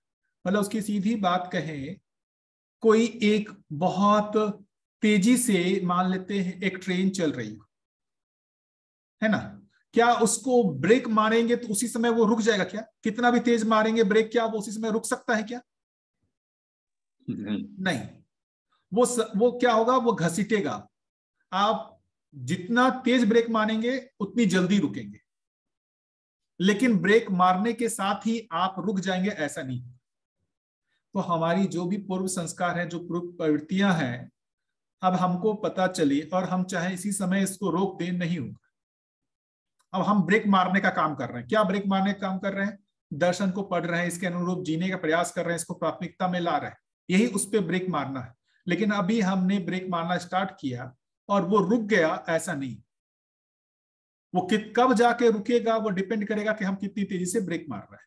कितनी तेजी से ब्रेक मारने का मतलब हमारे लिए कितनी प्राथमिकता में ये आया है। तो हम सभी लोग, जैसे मैं बताऊं कि कुछ समय काफी तेजी से ब्रेक मारा, कुछ परिमार्जन हुआ, फिर ब्रेक को छोड़ दिया, स्लो हो गया, जो भी कहे अपना जो भी कहे, तो परिमार्जन भी स्लो हो गया, फिर वापस ब्रेक मारने की कोशिश कर रहा हूं।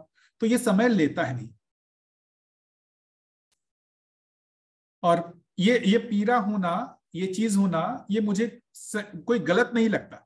अमानवीयता से मुक्त होने की जब तक हमारे अंदर अपेक्षा नहीं होगी, इच्छा नहीं बनेगी, हम उसके लिए प्रयास भी नहीं करेंगे। तो पहले तो गलतियां हमको एकदम एकदम स्वीकार होनी ही नहीं है। गलतियां होने के बाद जो है प्रायश्चित का मतलब उसका एनालिसिस होना कि क्यों ऐसी गलतियां हुई, कहां पर हमारे से संकल्प में कमी हो गई, नहीं हुई, दिन रात इस पे सोचते रहना, फिर आगे से प्रयास करना। तो मुझे लगता है कि ये रास्ता है ही। मतलब अभी जो भी कहें ये हम लोग अपना ये बात कहें कि जो अभी की जो परंपरा की हालत है उसमें हमारे लिए तो थोड़ा अभ्यास कठिन है ही। हमारे को मतलब गिरते पड़ते हुए ही हम पहुंचेंगे। पर्सनली मुझे भी तकलीफ तो होती है, इतनी अच्छी मतलब चाहत होने के बाद भी हमसे नहीं हो पा रहा है, क्योंकि अपने सराउंडिंग जो वातावरण है वो हमारे को गलत दिशा में बार बार जो है इंफॉर्मेशन देता है। उससे हमारे जो है जो गलत प्रवृत्तियां हैं वो प्रगाढ़ हो जाती हैं। कैसे इससे बचे, तो वो तो अभी हम सभी लोग को झेलना पड़ेगा, है ना केवी भैया, क्योंकि वातावरण जो है परंपरा उसके प्रतिकूल है। तो दम अपना ज्यादा लगाना पड़ेगा। जी बहुत बढ़िया, धन्यवाद। बहुत एक और प्रश्न था कि ये जो ज्ञान है वो व्यापक है या इकाई है, उस पे आएंगे। पहले किन्होंने हाथ उठाया है? शिल्पा जी, हाँ आप कुछ बोलना चाह रहे हैं? जी भैया, एक्चुअली पेज 66 पर आप जाएंगे जरा। एक मिनट दीदी।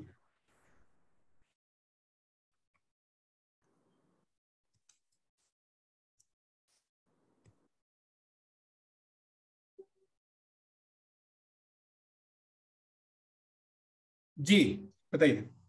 जी हाँ, तो इसमें जो ये है ना, मानवत्व ही मानव का पहचान, इसमें फर्स्ट पैराग्राफ में एक लाइन क्वेश्चन था मेरा, बट अपूर्वा दीदी ने बहुत अच्छे से समझाया।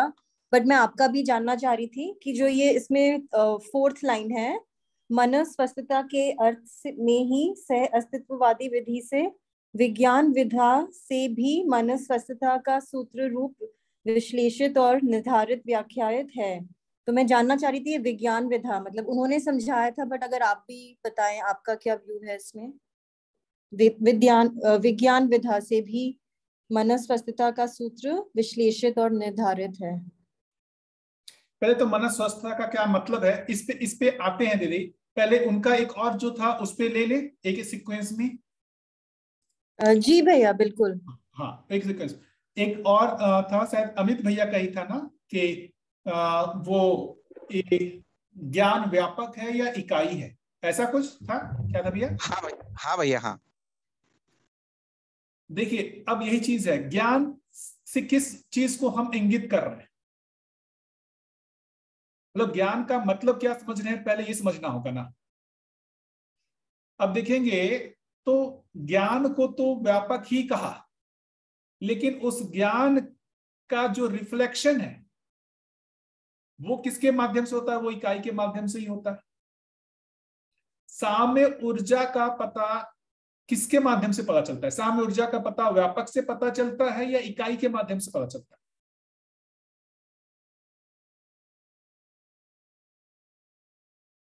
इकाई के माध्यम। इकाई के माध्यम से। तो ज्ञान व्यापक ज्ञान है, लेकिन उसके होने का पता इकाई के माध्यम से ही होता है। अभी एक लाइन देखेंगे, एक सुंदर जो लाइन है वो अनुभव दर्शन में आया हुआ है। अनुभव दर्शन में जस्ट जो है इसको खोल देता हूं, उसमें बहुत सुंदर एक लाइन लिखा हुआ है, अनुभव दर्शन। हाँ वो बुक, अच्छा ये दिख रहा है अनुभव दर्शन क्या अभी? हाँ भैया अभी अनुभव दर्शन दिख रहा है ना?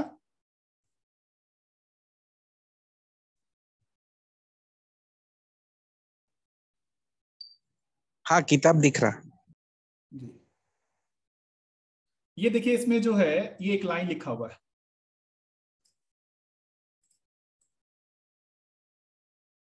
आत्मा ब्रह्म से भिन्न होते हुए भी नेष्ट नहीं है, क्योंकि प्रकृति सहज सर्वोच्च जागृतिपूर्ण अथवा जागृतिशील अंश ही आत्मा है। अब यहां पर वो कंपैरिजन कर रहे हैं ना आत्मा और परमात्मा में।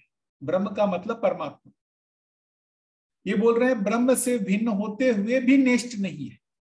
क्या मतलब? ये इस चीज को यदि अपन सोचने की कोशिश करें तो क्या इसका मतलब है? इक्विवेलेंस, क्वालिटी दोनों में इक्विवेलेंस है। क्यों? क्योंकि ये इस ब्रह्म का पता आत्मा को ही चलता है। उस अर्थ में दोनों में कोई डिफरेंस नहीं है। भैया नेस्ट का क्या मतलब? कम, मतलब उससे कम नहीं है, उसको कम नहीं आंक सकते आत्मा। तो ज्ञान व्यापक ही है, लेकिन वो ज्ञान जो बेसिकली कहेंगे वो व्यक्त किसके माध्यम से होता है? आत्मा के माध्यम से ही होता है। आत्मा को ही ज्ञान का पता चलता है कि ये ज्ञान है।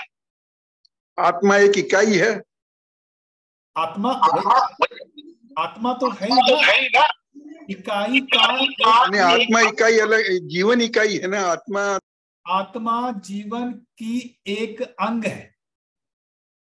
यदि व्यापक को इकाई कहें, सॉरी कहते जीवन को एक इकाई कहें, तो आत्मा उसका एक अंग।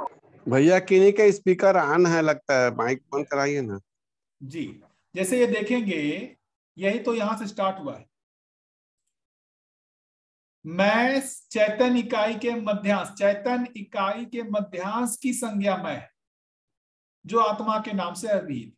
तो चैतन्य इकाई है, उसके मध्यांश को हम लोग आत्मा कह रहे हैं।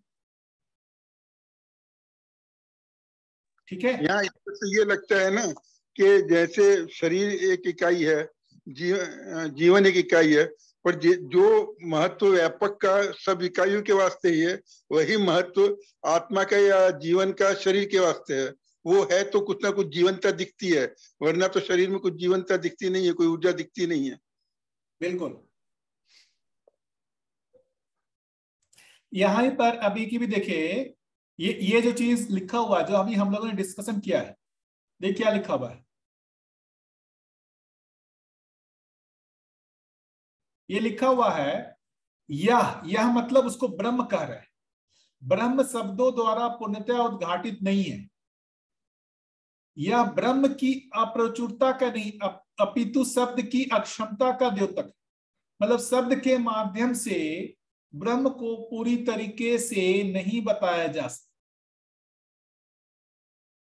इसलिए हम लोग जितना भी प्रयास करें, उसकी मात्र अनुभूति में ही वो जाकर के पूरी तरीके से, ऐसा नहीं बोल रहे कि बिल्कुल नहीं बता सकता, पूर्णतया उद्घाटित नहीं है, पूरी तरीके से उसको नहीं बताया जा सकता। ठीक है, बहुत बढ़िया। यानी कि व्यापक को भी अगर प्रमाणित होना होगा, जीवन के थ्रू या आत्मा के थ्रू ही हो सकेगा। इसमें तो ऐसा बिल्कुल।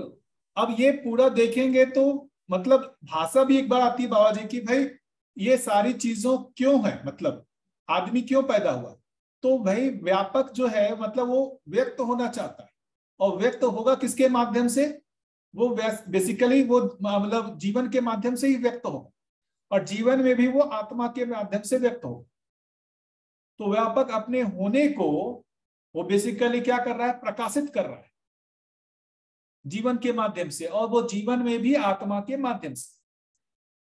तो यही बोल रहे हैं कि जो ब्रह्मानुभूत व्यक्ति हैं, उनका आचरण जो है,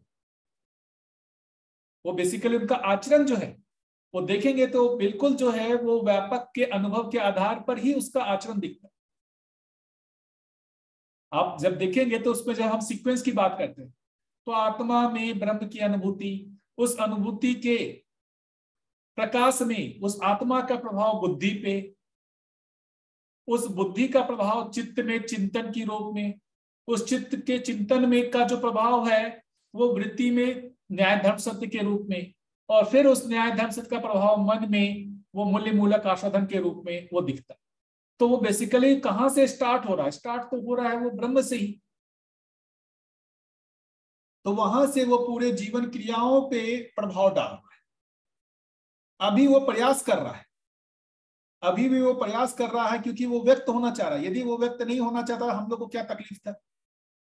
हम मन वृत्ति चित्त में ही खुश थे, लेकिन वो व्यक्त होने के लिए हमारे भी प्रेरणा के रूप में काम कर ही रहा है, इसलिए हम बाध्य हैं आत्मा को क्रियाशीलता के। जब तक वो क्रियाशीलता नहीं हो जाती तब तक वो रुकेगा ही नहीं, क्योंकि वो व्यक्त हो कौन रहा है, वो व्यापक व्यक्त होना चाह रहा है आपके माध्यम से, हमारे माध्यम से, जीवन के माध्यम से। तो वो व्यक्त करना होना चाह रहा है तो उसकी मूल प्रेरणा काम कर रही है, और वो व्यक्त होने के लिए वो आत्मा के माध्यम से ही व्यक्त होगा। तो हमारे लिए ये बाध्यता है जागृत होना। हम चाह करके भी इससे अन्यथा कुछ नहीं कर सकते। करने का जितना तक करते रहे तृप्त नहीं हो सकते, आज नहीं तो कल जाके करना ही है। मतलब जब ये दर्शन मुझे मैंने जब इसको पढ़ा, सारा कुछ जो भी जब बाबा जी से मिला, मुझे लगा कि आज करूं या 10 जन्म बाद करूं या 100 जन्म बाद करूं, करना तो पड़ेगा ये काम, इससे हम भाग नहीं सकते। ये एक महत्वपूर्ण चीज जो मुझे स्वीकार हुई कि इस चीज से हम भाग नहीं सकते। कितना भी भागने की कोशिश करेंगे अंत में आना ही पड़ेगा। आप उसको डिले कर सकते हैं लेकिन इसको स्किप नहीं कर सकते। तो फिर आता है यार, जब मतलब करना ही यही है तो क्यों ना अभी से प्रयास किया जाए। ठीक है, तो ये वाली बात, ज्ञान व्यापक है, ये चीज क्लियर हुआ? हाँ भैया, समझ में आता है। आगे बढ़े, अभी कुछ समझ में आएगा, बाकी चीजें तो जो है वही आएंगी समझ में। क्या नाम है, जो भी कहा, अनुमान पूरी तरीके से जो पुष्ट होगा वो तो अनुभव में ही होगा। ये ब्रह्म के बारे में और ज्यादा मतलब अपने को कुछ सोचना चाहिए या कुछ और समझना हो तो ये अनुभव दर्शन जो है वो अच्छा इसमें लिखा हुआ है। इसमें ज्यादातर देखेंगे कि ये पूरी तरीके से ब्रह्म के बारे में ही लिखा हुआ है, तो इसको आप पढ़ सकते हैं। मतलब अभी ये सीक्वेंस में आएगा ही आएगा, आगे आएगा ही। ठीक, अब आ जाए इस पे, और किन्हीं को कुछ ऐड करना हो अभी तक में जो भी चर्चा होगी, नहीं तो हम लोग ये मन स्वस्थता पे आते हैं। भैया वहां एक लाइन लिखा हुआ था, मैं से संज्ञा अनुबात, इसमें हाँ यहाँ पर मैं और मेरा, हाँ आत्मा को मैं के नाम से कहा जा रहा है और मेरा मन वृत्ति चित्त बुद्धि। अच्छा, ये वाली बात ना? हाँ करेक्ट, मैं और मेरा के संबंध। हाँ, मेरा बोल रहे हैं, मन वृत्ति चित्त बुद्धि को जो बोल रहे हैं मेरा बोल रहे हैं, और उसी के संदर्भ में देखिए ना, स्टार्टिंग ही कहां से हो रही है, मैं और मेरा के संदर्भ में निर्भ्रांति अथवा असंदिग्धता में से के लिए ब्रह्म जिज्ञासा है। तो ब्रह्म जिज्ञासा भी हो किस चीज के लिए? मैं और मेरा के संदर्भ में निर्भ्रांति के लिए ब्रह्म जिज्ञासा है। इसका क्या मतलब हुआ भैया? अब यही सोचने वाली बात है क्या मतलब है इसका, कि मैं और मेरा के संदर्भ में निर्भ्रांति के अर्थ में ब्रह्म जिज्ञासा।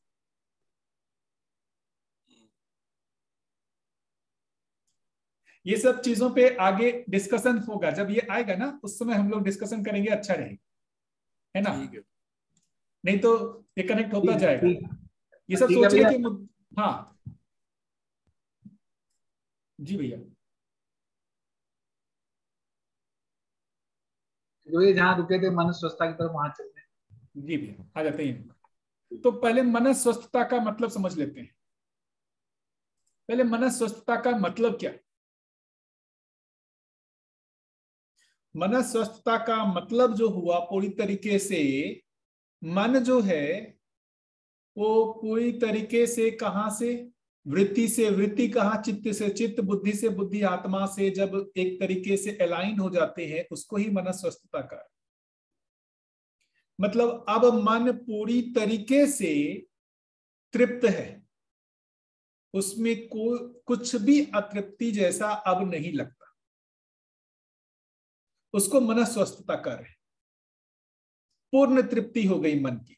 देखेंगे अभी सबसे ज्यादा सुख और दुख का पता जो अनुभव है, सुख और दुख का जो अनुभव है वो कौन करता है? मन वृत्ति चित्त बुद्धि आत्मा में कौन करता है? जो अभी सुखी दुखी होने का जो भाग है वो किसको, कौन होता है सुखी, कौन दुखी होता है क्रियाओं के रूप में देखें तो? कौन होता है सुखी दुखी? मन होता है, मन होता है। मन होता है। तो जो सुखी दुखी होना को ही हम कह सकते हैं तृप्ति और अतृप्ति। बेसिकली क्या चीज का दुख हो रहा है कि मन जो है शरीर को सत्य मान करके जब उसके हिसाब से जीने का प्रयास करता है ना, और इस चीज का मूल्यांकन चित्तवृत्ति कर लेता है, इस चीज का मूल्यांकन चित्तवृत्ति करता है, और ये चित्तवृत्ति वो इंफॉर्मेशन जो वो मूल्यांकन करता है इसका पता मन को चलता है, इससे उसकी तृप्ति नहीं होती। जैसे क्या लगता है कि पशुओं में या जीव जानवरों में क्या सुखी दुखी होने वाला काम होता है? क्या वहां मन की तृप्ति के लिए होता है? पशुओं में सिर्फ जो देखेंगे लिखा हुआ है उसमें जीने की आशा है, उसमें सिर्फ और सिर्फ जीने की आशा है। ये मानव में ही आकर के सुख पूर्वक जीने की आशा। सुख पूर्वक जीने की आशा का मतलब ही है कि मन वृत्ति और चित्त के बीच में जो एक दूसरे को मूल्यांकन करना है उसमें कोई कॉन्ट्रडिक्शन ना हो। अभी कहां पर मन की अतृप्ति होती है? मन कुछ करता है और उसका मूल्यांकन वृत्ति करता है, और वृत्ति को क्षोभ होता है कि मन जो है ये जो कर रहा है वो ठीक नहीं है। तो इसका मन स्वस्थता का मतलब हुआ मन की तृप्ति। मन की तृप्ति का मतलब हुआ कि जब मन जो भी क्रिया करे, जो भी कार्य करे, उससे वृत्ति जो उसका मूल्यांकन करे उसकी भी तृप्ति होनी चाहिए। वृत्ति जो भी कर रहा है विचार, उस वो जो चित्त उसका जो मूल्यांकन करे उससे चित्त की भी तृप्ति होनी चाहिए। अभी क्या होता है, अभी जो हम लोग, जो केविन भैया बोल रहे थे कि जैसे अभी जो भी हमारे को आ गया स्वधन स्वनारी दया पुण्य का व्यापार, या उससे पहले जो भी करे, हम 4 से 5 संवेदनाओं में कितना भी कार्य करते रहे, किसी एक दिन जा करके अपने आप में ये जिज्ञासा बनी जाती है यार ये कितना भी कर लो ये पूरा नहीं होता। यहीं से तो जागृति का मुझे लगता है आरंभ होता है। अभी बहुत सारे लोग जो हैं जिनका जागृति का रास्ता आरंभ ही नहीं हुआ है, उसका क्या कारण लगता है? क्योंकि वो मन की तृप्ति में लगे हुए हैं और उनका वृत्ति इतना जागृत हुआ ही नहीं है कि वो मन के इस प्रवृत्ति का मूल्यांकन ठीक कर पाए। उनको लगता है कि नहीं और कर लेंगे पूरा हो जाएगा, और कर लेंगे। और जिनको लगता है कि नहीं कितना भी कर लो ये पूरा नहीं होगा। ये होता है कि नहीं आप हमने सब में?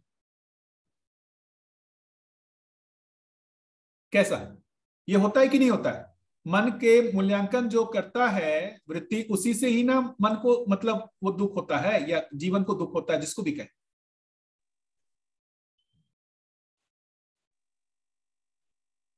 जी। तो अब जब मन स्वस्थता का मतलब मन जो भी कार्य करे उसका जो वृत्ति मूल्यांकन करे उससे वो वृत्ति तृप्त हो उसके कार्य से। और हम ये देख पाते हैं कि 4 से 5 संवेदनाओं के लिए कितना भी मन कार्य करे, वृत्ति उसका जो है वो मूल्यांकन से मतलब उसकी क्रिया से तृप्त होता ही नहीं है। उससे ज्यादा तृप्ति मिलती है मूल्यों के अर्थ में जीने से। मन यदि मूल्य मूलक आस्वादन में जीना स्टार्ट करता है, प्रारंभ करता है, वृत्ति उससे तृप्त होता है। मन के इस कार्य से वृत्ति भी तृप्त होता है। तो मन स्वस्थता का मतलब जो है ये बेसिकली मन की पूर्ण तृप्ति, मन की पूर्ण तृप्ति वृत्ति के पूर्ण तृप्ति से ही होगा। वृत्ति की पूर्ण तृप्ति चित्त से होगा, चित्त की बुद्धि, बुद्धि की आत्मा से। उसके बिना मन स्वस्थता हो ही नहीं सकता। तो अभी जिसकी बात कर रहे हैं अभी मन स्वस्थता तो जागृति से पहले मन स्वस्थता ही नहीं होगी। कहाँ होगी? यदि हो जाएगी तो फिर जागृति की आवश्यकता ही क्यों? यदि मेरा मन स्वस्थ हो गया, मुझे तृप्ति मिल गई, मुझे इससे आगे की आवश्यकता है क्या? मुझे इससे आगे की आवश्यकता है क्या? यदि मैं अपने आप में तृप्त हूं, मुझे क्या जरूरत है इस मध्यस्थ दर्शन की और किसी और चीज की? कहीं ना कहीं कुछ अतृप्ति ही है ना जो मुझे इसके लिए बाध्य कर रहा है। पहले चीज को समझना पड़ेगा कि जीवन की पूर्ण तृप्ति होते तक उसमें बाध्यता है तृप्त होने की। तो मन की पूर्ण जो करे, मन पूरी तरीके से जो मन की स्वस्थता की बात कर रहे हैं, वो तो अंतिम जागृति के बाद ही है या नहीं है? तो अध्ययन होते होते कुछ उसका आभास तो होता रहेगा कि नहीं? होता रहेगा ना।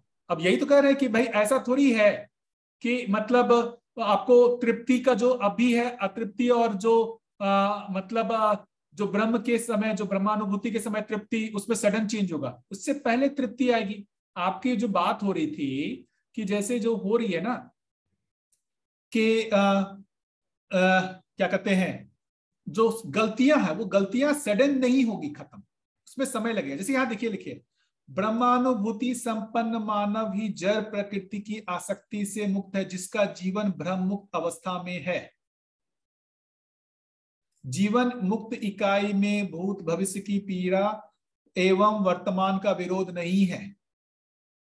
तो जो ब्रह्मानुभूति संपन्न मानव ही जड़ पक्ष की आसक्ति से मुक्त है, पूर्णतया मुक्त है।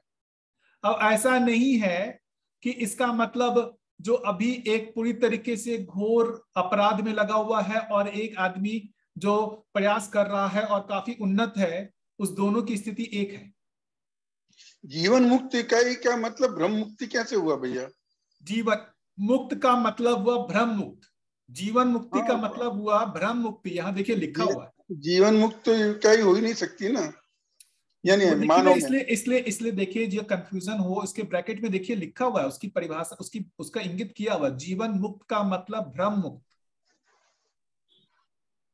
भ्रम से मुक्त। तो यही भ्रम में डालने वाली बात होती है।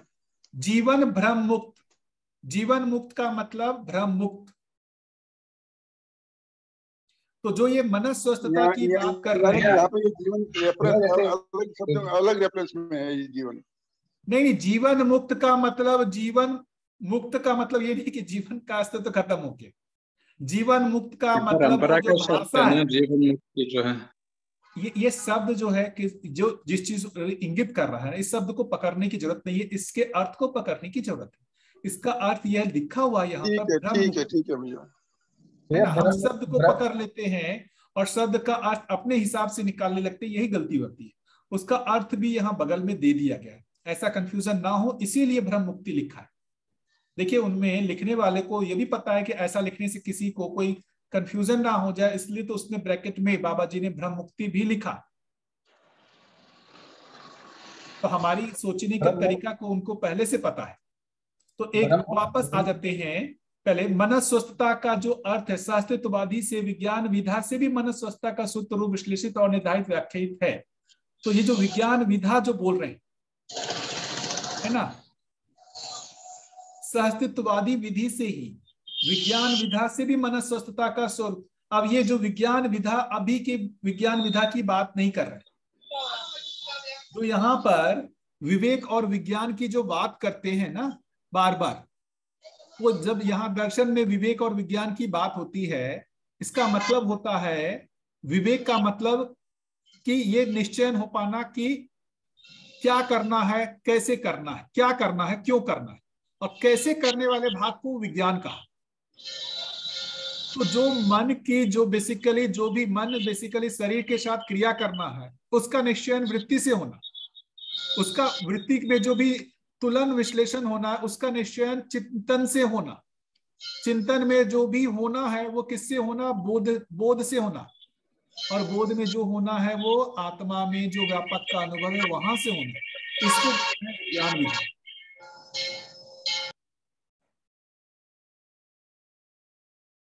क्या ये बात पकड़ में आ रही है? जी भैया, तो जो आप कह रहे हैं कि मन का निश्चयन मतलब वृत्ति से होना, तो मतलब वृत्ति में वही न्याय धर्म सत्य से वो जब प्रचालित होगी ना, उसका वही मतलब है। हाँ, अब उसको फिर उल्टा करना होगा, मतलब वृत्ति में न्याय धर्म सत्य कहाँ से होगा? तो वृत्ति में न्याय धर्म सत्य चित्त में चिंतन से होगा जी। और चित्त में चिंतन कहाँ से होगा? जो बुद्धि में बोध हुआ है उससे होगा। और बुद्धि में बोध कहाँ से होगा? जो आत्मा में व्यापक का अनुभव हुआ है। तो हमें जो प्रत्यावर्तन से जो जो फेरफार होंगे, पॉजिटिव फेरफार, वो जो पॉजिटिव फेरफार होंगे उनसे गति बनती रहेगी अपनी आगे। वही तो बात हो रही है। तो पहले हम अलाइनमेंट के लिए प्रयास कर रहे हैं, अभी हम अलाइनमेंट के लिए प्रयास कर रहे हैं कि मन वृत्ति के अनुसार अलाइंड हो जाए।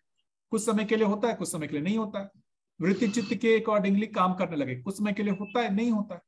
ये अलाइनमेंट के लिए प्रयास करते रहना ही अभ्यास है। और ऐसे अलाइनमेंट करते करते करते करते जो है, इसकी पूर्ण अलाइनमेंट जो 100% कर रहे हैं वो आत्मा में अनुभव के बाद हो जाता है। उससे पहले तक पूर्ण अलाइनमेंट नहीं होता है। ऐसा नहीं है कि अभी जो हमारी स्थिति है इससे सडनली जो है एक तरीके से पूर्ण अलाइनमेंट हो जाएंगी सारी क्रियाएं एक दूसरे के। इसमें क्रमशः ही अलाइनमेंट होगा। अभी मन वृत्ति में जितना डिफरेंसेस है वो कम होगी, कुछ अलाइनमेंट होता जाएगा होता जाएगा। तो ये जो बेसिकली कह रहे हैं कि ये जो जागृति है वो स्टेप में ही है। साक्षात्कार में अलाइनमेंट अभी की स्थिति से ज्यादा होगा, अवधारणा में इससे भी ज्यादा होगा, और अनुभव में पूर्ण हो जाए। जी मनीष भैया आपका हैंड रेज है। और भी कुछ प्रोसेस क्या होगा? प्रोसेस के लिए तो मेरे को जो बात हो रही है, ये तो पूरा दर्शन जो अभी हम कर रहे हैं, इसको पढ़ के समझना, इसको तर्क रूप में बैठाना, फिर इसको अपने नियम के रूप में देखने का प्रयास करना कि क्या ये हमारे जीने में जो भी चीजें आ रही हैं वहां पर ये हो पा रही है या नहीं हो पा रही। नहीं हो पा रही है, वापस इसको फिर से पढ़ना। तो ये जो प्रोसेस है उसको हमको लगातार करते रहना होगा। और क्या लगता है प्रोसेस? और कुछ प्रोसेस जैसा लगता है तो बताइए। थियरी और प्रैक्टिकल को साथ साथ चलना होगा, जीना भी होगा ना। बिल्कुल, ये थ्योरी समझ लिया, मन वृत्ति चित्त बुद्धि आत्मा, अभी इतनी बात की कि मन वृत्ति के अनुसार काम करना। अब इसको जीते समय देखना कि मेरा मन वृत्ति के अनुसार काम करता है या नहीं करता। नहीं कर रहा है तो उसके कारण रूप को ढूंढना, कारण रूप में जो समझ में आता है उसके हिसाब से फिर उसको कैसे ठीक किया जा सके उसको भी सोचना। अभी देखिएगा महत्वपूर्ण भाग है, हम साइंस ने प्राकृतिक नियम को समझा, उससे उसको बेनिफिट क्या हो गया? नियम को समझ गया तो उस पर नियंत्रण करना आ गया। नहीं आया? नियंत्रण के लिए क्या चीज समझ में आना आवश्यक है? नियम समझ में आना आवश्यक है या नहीं? नियम समझ में आता है तभी तो नियंत्रण होता है।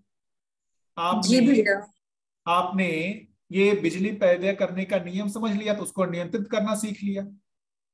पेट्रोल इससे जो है गाड़ी चलाना सीख लिया तो उससे आपने उस पर नियंत्रण पाना सीख लिया। नियम समझ में आता है तो उसको हम नियंत्रित करना भी जान जाते।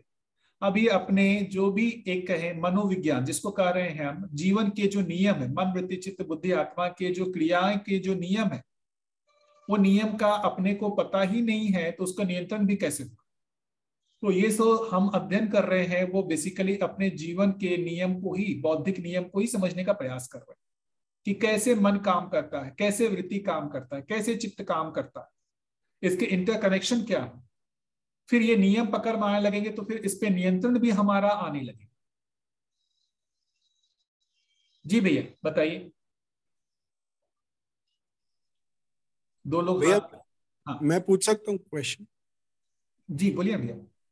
हाँ, ये ब्रह्मानुभूति है, इससे क्या कहा जा रहा है? मतलब ये अल्टीमेटली सहअस्तित्व कहा जा रहा है या कि भाई व्यापक की का बोध, मतलब ये दोनों एक ही हैं, ऐसा बोल सकते? ब्रह्म, देखिए ब्रह्म एक वास्तविकता है, इकाई एक वास्तविकता है ना।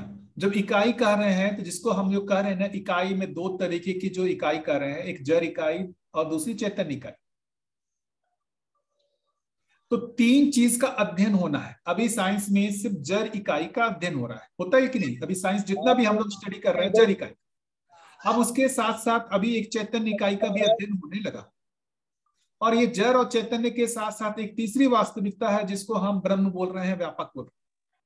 तो इन तीन चीजों का अध्ययन होगा। यही तीन चीज ही है अध्ययन के लिए, और अस्तित्व में कुछ और है ही नहीं। इकाई और व्यापक, इकाई में जड़ इकाई और चैतन्य इकाई, कुल मिला के बात कहेंगे तो अध्ययन का मतलब क्या है? इकाई और व्यापक का अध्ययन। और इकाई में कहेंगे तो जड़ इकाई और चैतन्य इकाई। और इसको खोलते जाएंगे, फिर जड़ इकाई का मतलब रूप गुण स्वभाव धर्म का अध्ययन होगा। तो ये एक सीढ़ी के जैसा है। ठीक है भैया? हाँ भैया, मैं बोलूं, मेरा हैंड रेज है सक्सेना। हाँ हाँ बोलिए भैया। हाँ देखो, अभी ये बात चल रही है कि आत्मा का व्यापक में अनुभव ही ब्रह्म दर्शन है। अगर आत्मा का व्यापक में अनुभव हो गया तो वही ब्रह्म है। अच्छा, दूसरी बात ये है कि अभी मन स्वस्थता की बात कर रहे हैं, तो जैसे आपने बताया कि मन वृत्ति में वृत्ति पूरा परावर्तन आत्मा का व्यापक में अनुभव हो जाएगा तो ही मन स्वस्थता बनेगी। तो भैया ये वाली मन स्वस्थता तो बहुत कठिन लग रही है और किसी को आज तक हुई नहीं है, बाबा जी को छोड़ के। अच्छा, अब दूसरा जो मैं कहना चाहता हूँ वो ये है कि मन में जो आस्वादन और चयन दो क्रियाएं होती हैं, तो आस्वादन में रुचि मूलक, मूल्य मूलक और लक्ष्य मूलक। अगर ये रुचि मूलक और हटके मूल्य मूलक और लक्ष्य मूलक होती हैं तो भी मन स्वस्थता बनती है। और दूसरा, मन यदि में जो आस्वादन होते हैं वो उनकी वृत्ति की दृष्टि मन पर रहती ही है, तो जो मन में जो आस्वादन होते हैं वृत्ति में न्याय धर्म सत्य की दृष्टि बनेगी। न्याय धर्म सत्य की दृष्टि बनेगी तो चित्त की वृत्ति पर दृष्टि रहती ही है। तो इस न्याय धर्म सत्य की दृष्टि से चित्त में चित्रण होगा न्याय धर्म सत्य का। और चूंकि ये सम है, विषम चीज है नहीं, तो ये साक्षात्कार होगा। बुद्धि में अभी बोध हुआ नहीं, आत्मा में अनुभव हुआ नहीं, लेकिन बुद्धि सम का समर्थन करेगी, बुद्धि सम का समर्थन करती है। तो इस प्रकार से जब ये न्याय धर्म सत्य जो है चित्त में चित्रण हो जाएगा और साक्षात्कार हो जाएगा, तो फिर यहाँ से मन स्वस्थता बन जाती है। ऐसा मेरा कहना है। मैं कहाँ तक सही हूँ इसके बारे में आप बताएं। देखिए भैया, मन जैसे अभी पता चल गया रुचि मूलक, मूल्य मूलक, लक्ष्य मूलक। क्या मन कर पाता है? क्या मूल्य मूलक आस्वादन हमेशा कर पाता है? क्या वो रुचि मूलक आस्वादन में जाता है या नहीं जाता है? वो जाता ही है। Depend upon the practice. क्योंकि देखिए, यही जो बात आ रही है पूर्वानुसंगी और परानुसंगी की बात। मन जो है वो बेसिकली वो शरीर के माध्यम से जीने का प्रयास कर, मन का नियंत्रण शरीर से है। मन का नियंत्रण अभी के भ्रमित स्थिति में वृत्ति से नहीं है। वृत्ति, मन में जो मूल्य मूलक आस्वादन होना है वो वृत्ति में न्याय धर्म सत्य से होगा, ना कि मूल्य। जैसे मन में मूल्य मूलक आस्वादन की अपेक्षा हुई तो उसके लिए वृत्ति में न्याय धर्म सत्य होगा। हाँ, उल्टा है। वृत्ति में न्याय धर्म सत्य के जो होगा उसके आधार पर, जो तुलन होगा उसके आधार पर मन में मूल्य मूलक आस्वादन। ऊपर की क्रियाओं के आधार पर नीचे की क्रियाएं कार्य करेंगे, ना कि नीचे की क्रियाओं के आधार पर ऊपर। नीचे की क्रियाओं के आधार पर देखेंगे तो ये मन से भी पहले कभी ये शरीर आ गया, भौतिक संसार, ये जड़ संसार आ गया, और अभी तो शरीर का ही दबाव है मन पर। और शरीर का दबाव मन पे होने के लिए उस शरीर के जो भी उसको अच्छा लगना है, खराब लगना है, उसके लिए मन जो है वृत्ति को फोर्स कर देता है। प्रिय हित लाभ की दृष्टि उसमें बन जाती है और प्रिय हित लाभ के लिए वो सारा विचार करता है। चित्रण में वो प्रिय हित लाभ को कैसे पूरा करना है उसके लिए सारा उसका चित्रण चलता है। तो ये बेसिकली जो कह रहे हैं कि क्रियाओं का पूर्वानुसंगी होना मतलब वृत्ति के आधार पर मन का होना। वृत्ति किसके आधार पर होना? चित्त के आधार पर होना, ना कि वृत्ति के आधार पर चित्त। वो होता नहीं है। ठीक बात है ना? ये यदि हो जाता कि मन में मूल्य मूलक आस्वादन हो जाता और उसके लिए वृत्ति अपने आप में ही तुलन विश्लेषण कर लेता और चित्त में चित्रण हो जाता तो कोई झंझट ही नहीं था। ये होता ही नहीं है। मन की अपेक्षा के लिए जो मन की बात करेंगे तो यहाँ पर उल्टा ही हो रहा है।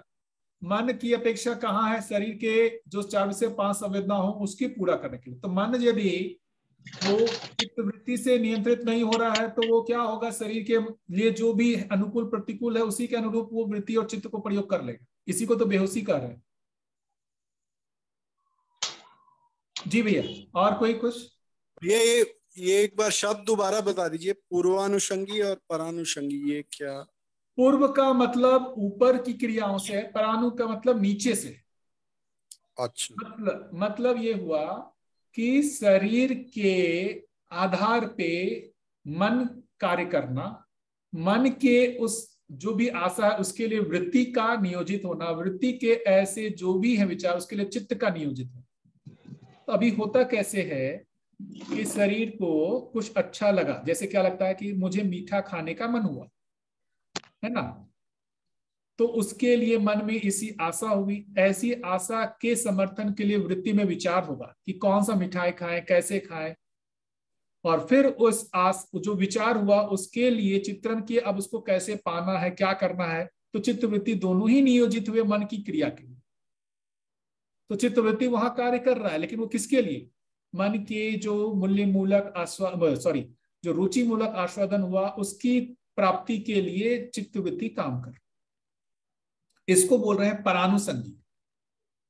पूर्वानुसंगी का मतलब हो गया कि चित्त में कोई वास्तविकता का चित्रण हुआ, उसके आधार पर वृत्ति में न्याय धर्म सत्य की दृष्टि बनी, और उस न्याय धर्म सत्य के अर्थ में वो मन को मूल्य मूलक आस्वादन के लिए प्रेरित किया, और उस मूल्य मूलक आस्वादन के लिए मन ने जो अपने शरीर है उसको बेसिकली वो इंस्ट्रक्शन दिया, और वो जो भी भाव भंगिमा के माध्यम से वो व्यक्त होता है।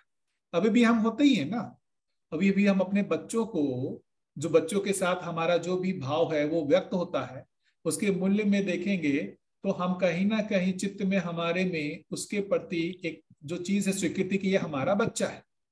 उस अर्थ में हमारे वृत्ति में उसके लिए कहीं ना कहीं कुछ न्याय दृष्टि आ जाती है। उस न्याय दृष्टि से फिर हमारा मन में कहीं ना कहीं वो मूल्य मूलक आस्वादन की अपेक्षा होती है। उस मूल्य मूलक आस्वादन की अपेक्षा में हम शरीर से उसके साथ जो भी प्यार मोहब्बत जैसा इस तरीके से भाव भंगिमा व्यक्त करते ही हैं, उसको पुचकारते हैं, प्यार करते हैं, दुलार करते हैं। इसको पूर्वानुसंगी कह रहे हैं भैया। इसी को ही यही कह सकते हैं जैसा परानुषंगी को भाई शरीर मूलक जीना, बिल्कुल, और पूर्वानुषंगी को जीवन मूलक। बिल्कुल यही है भैया। ठीक है भैया, बस एक छोटा सा स्पष्टीकरण जो आपने पहले करना था।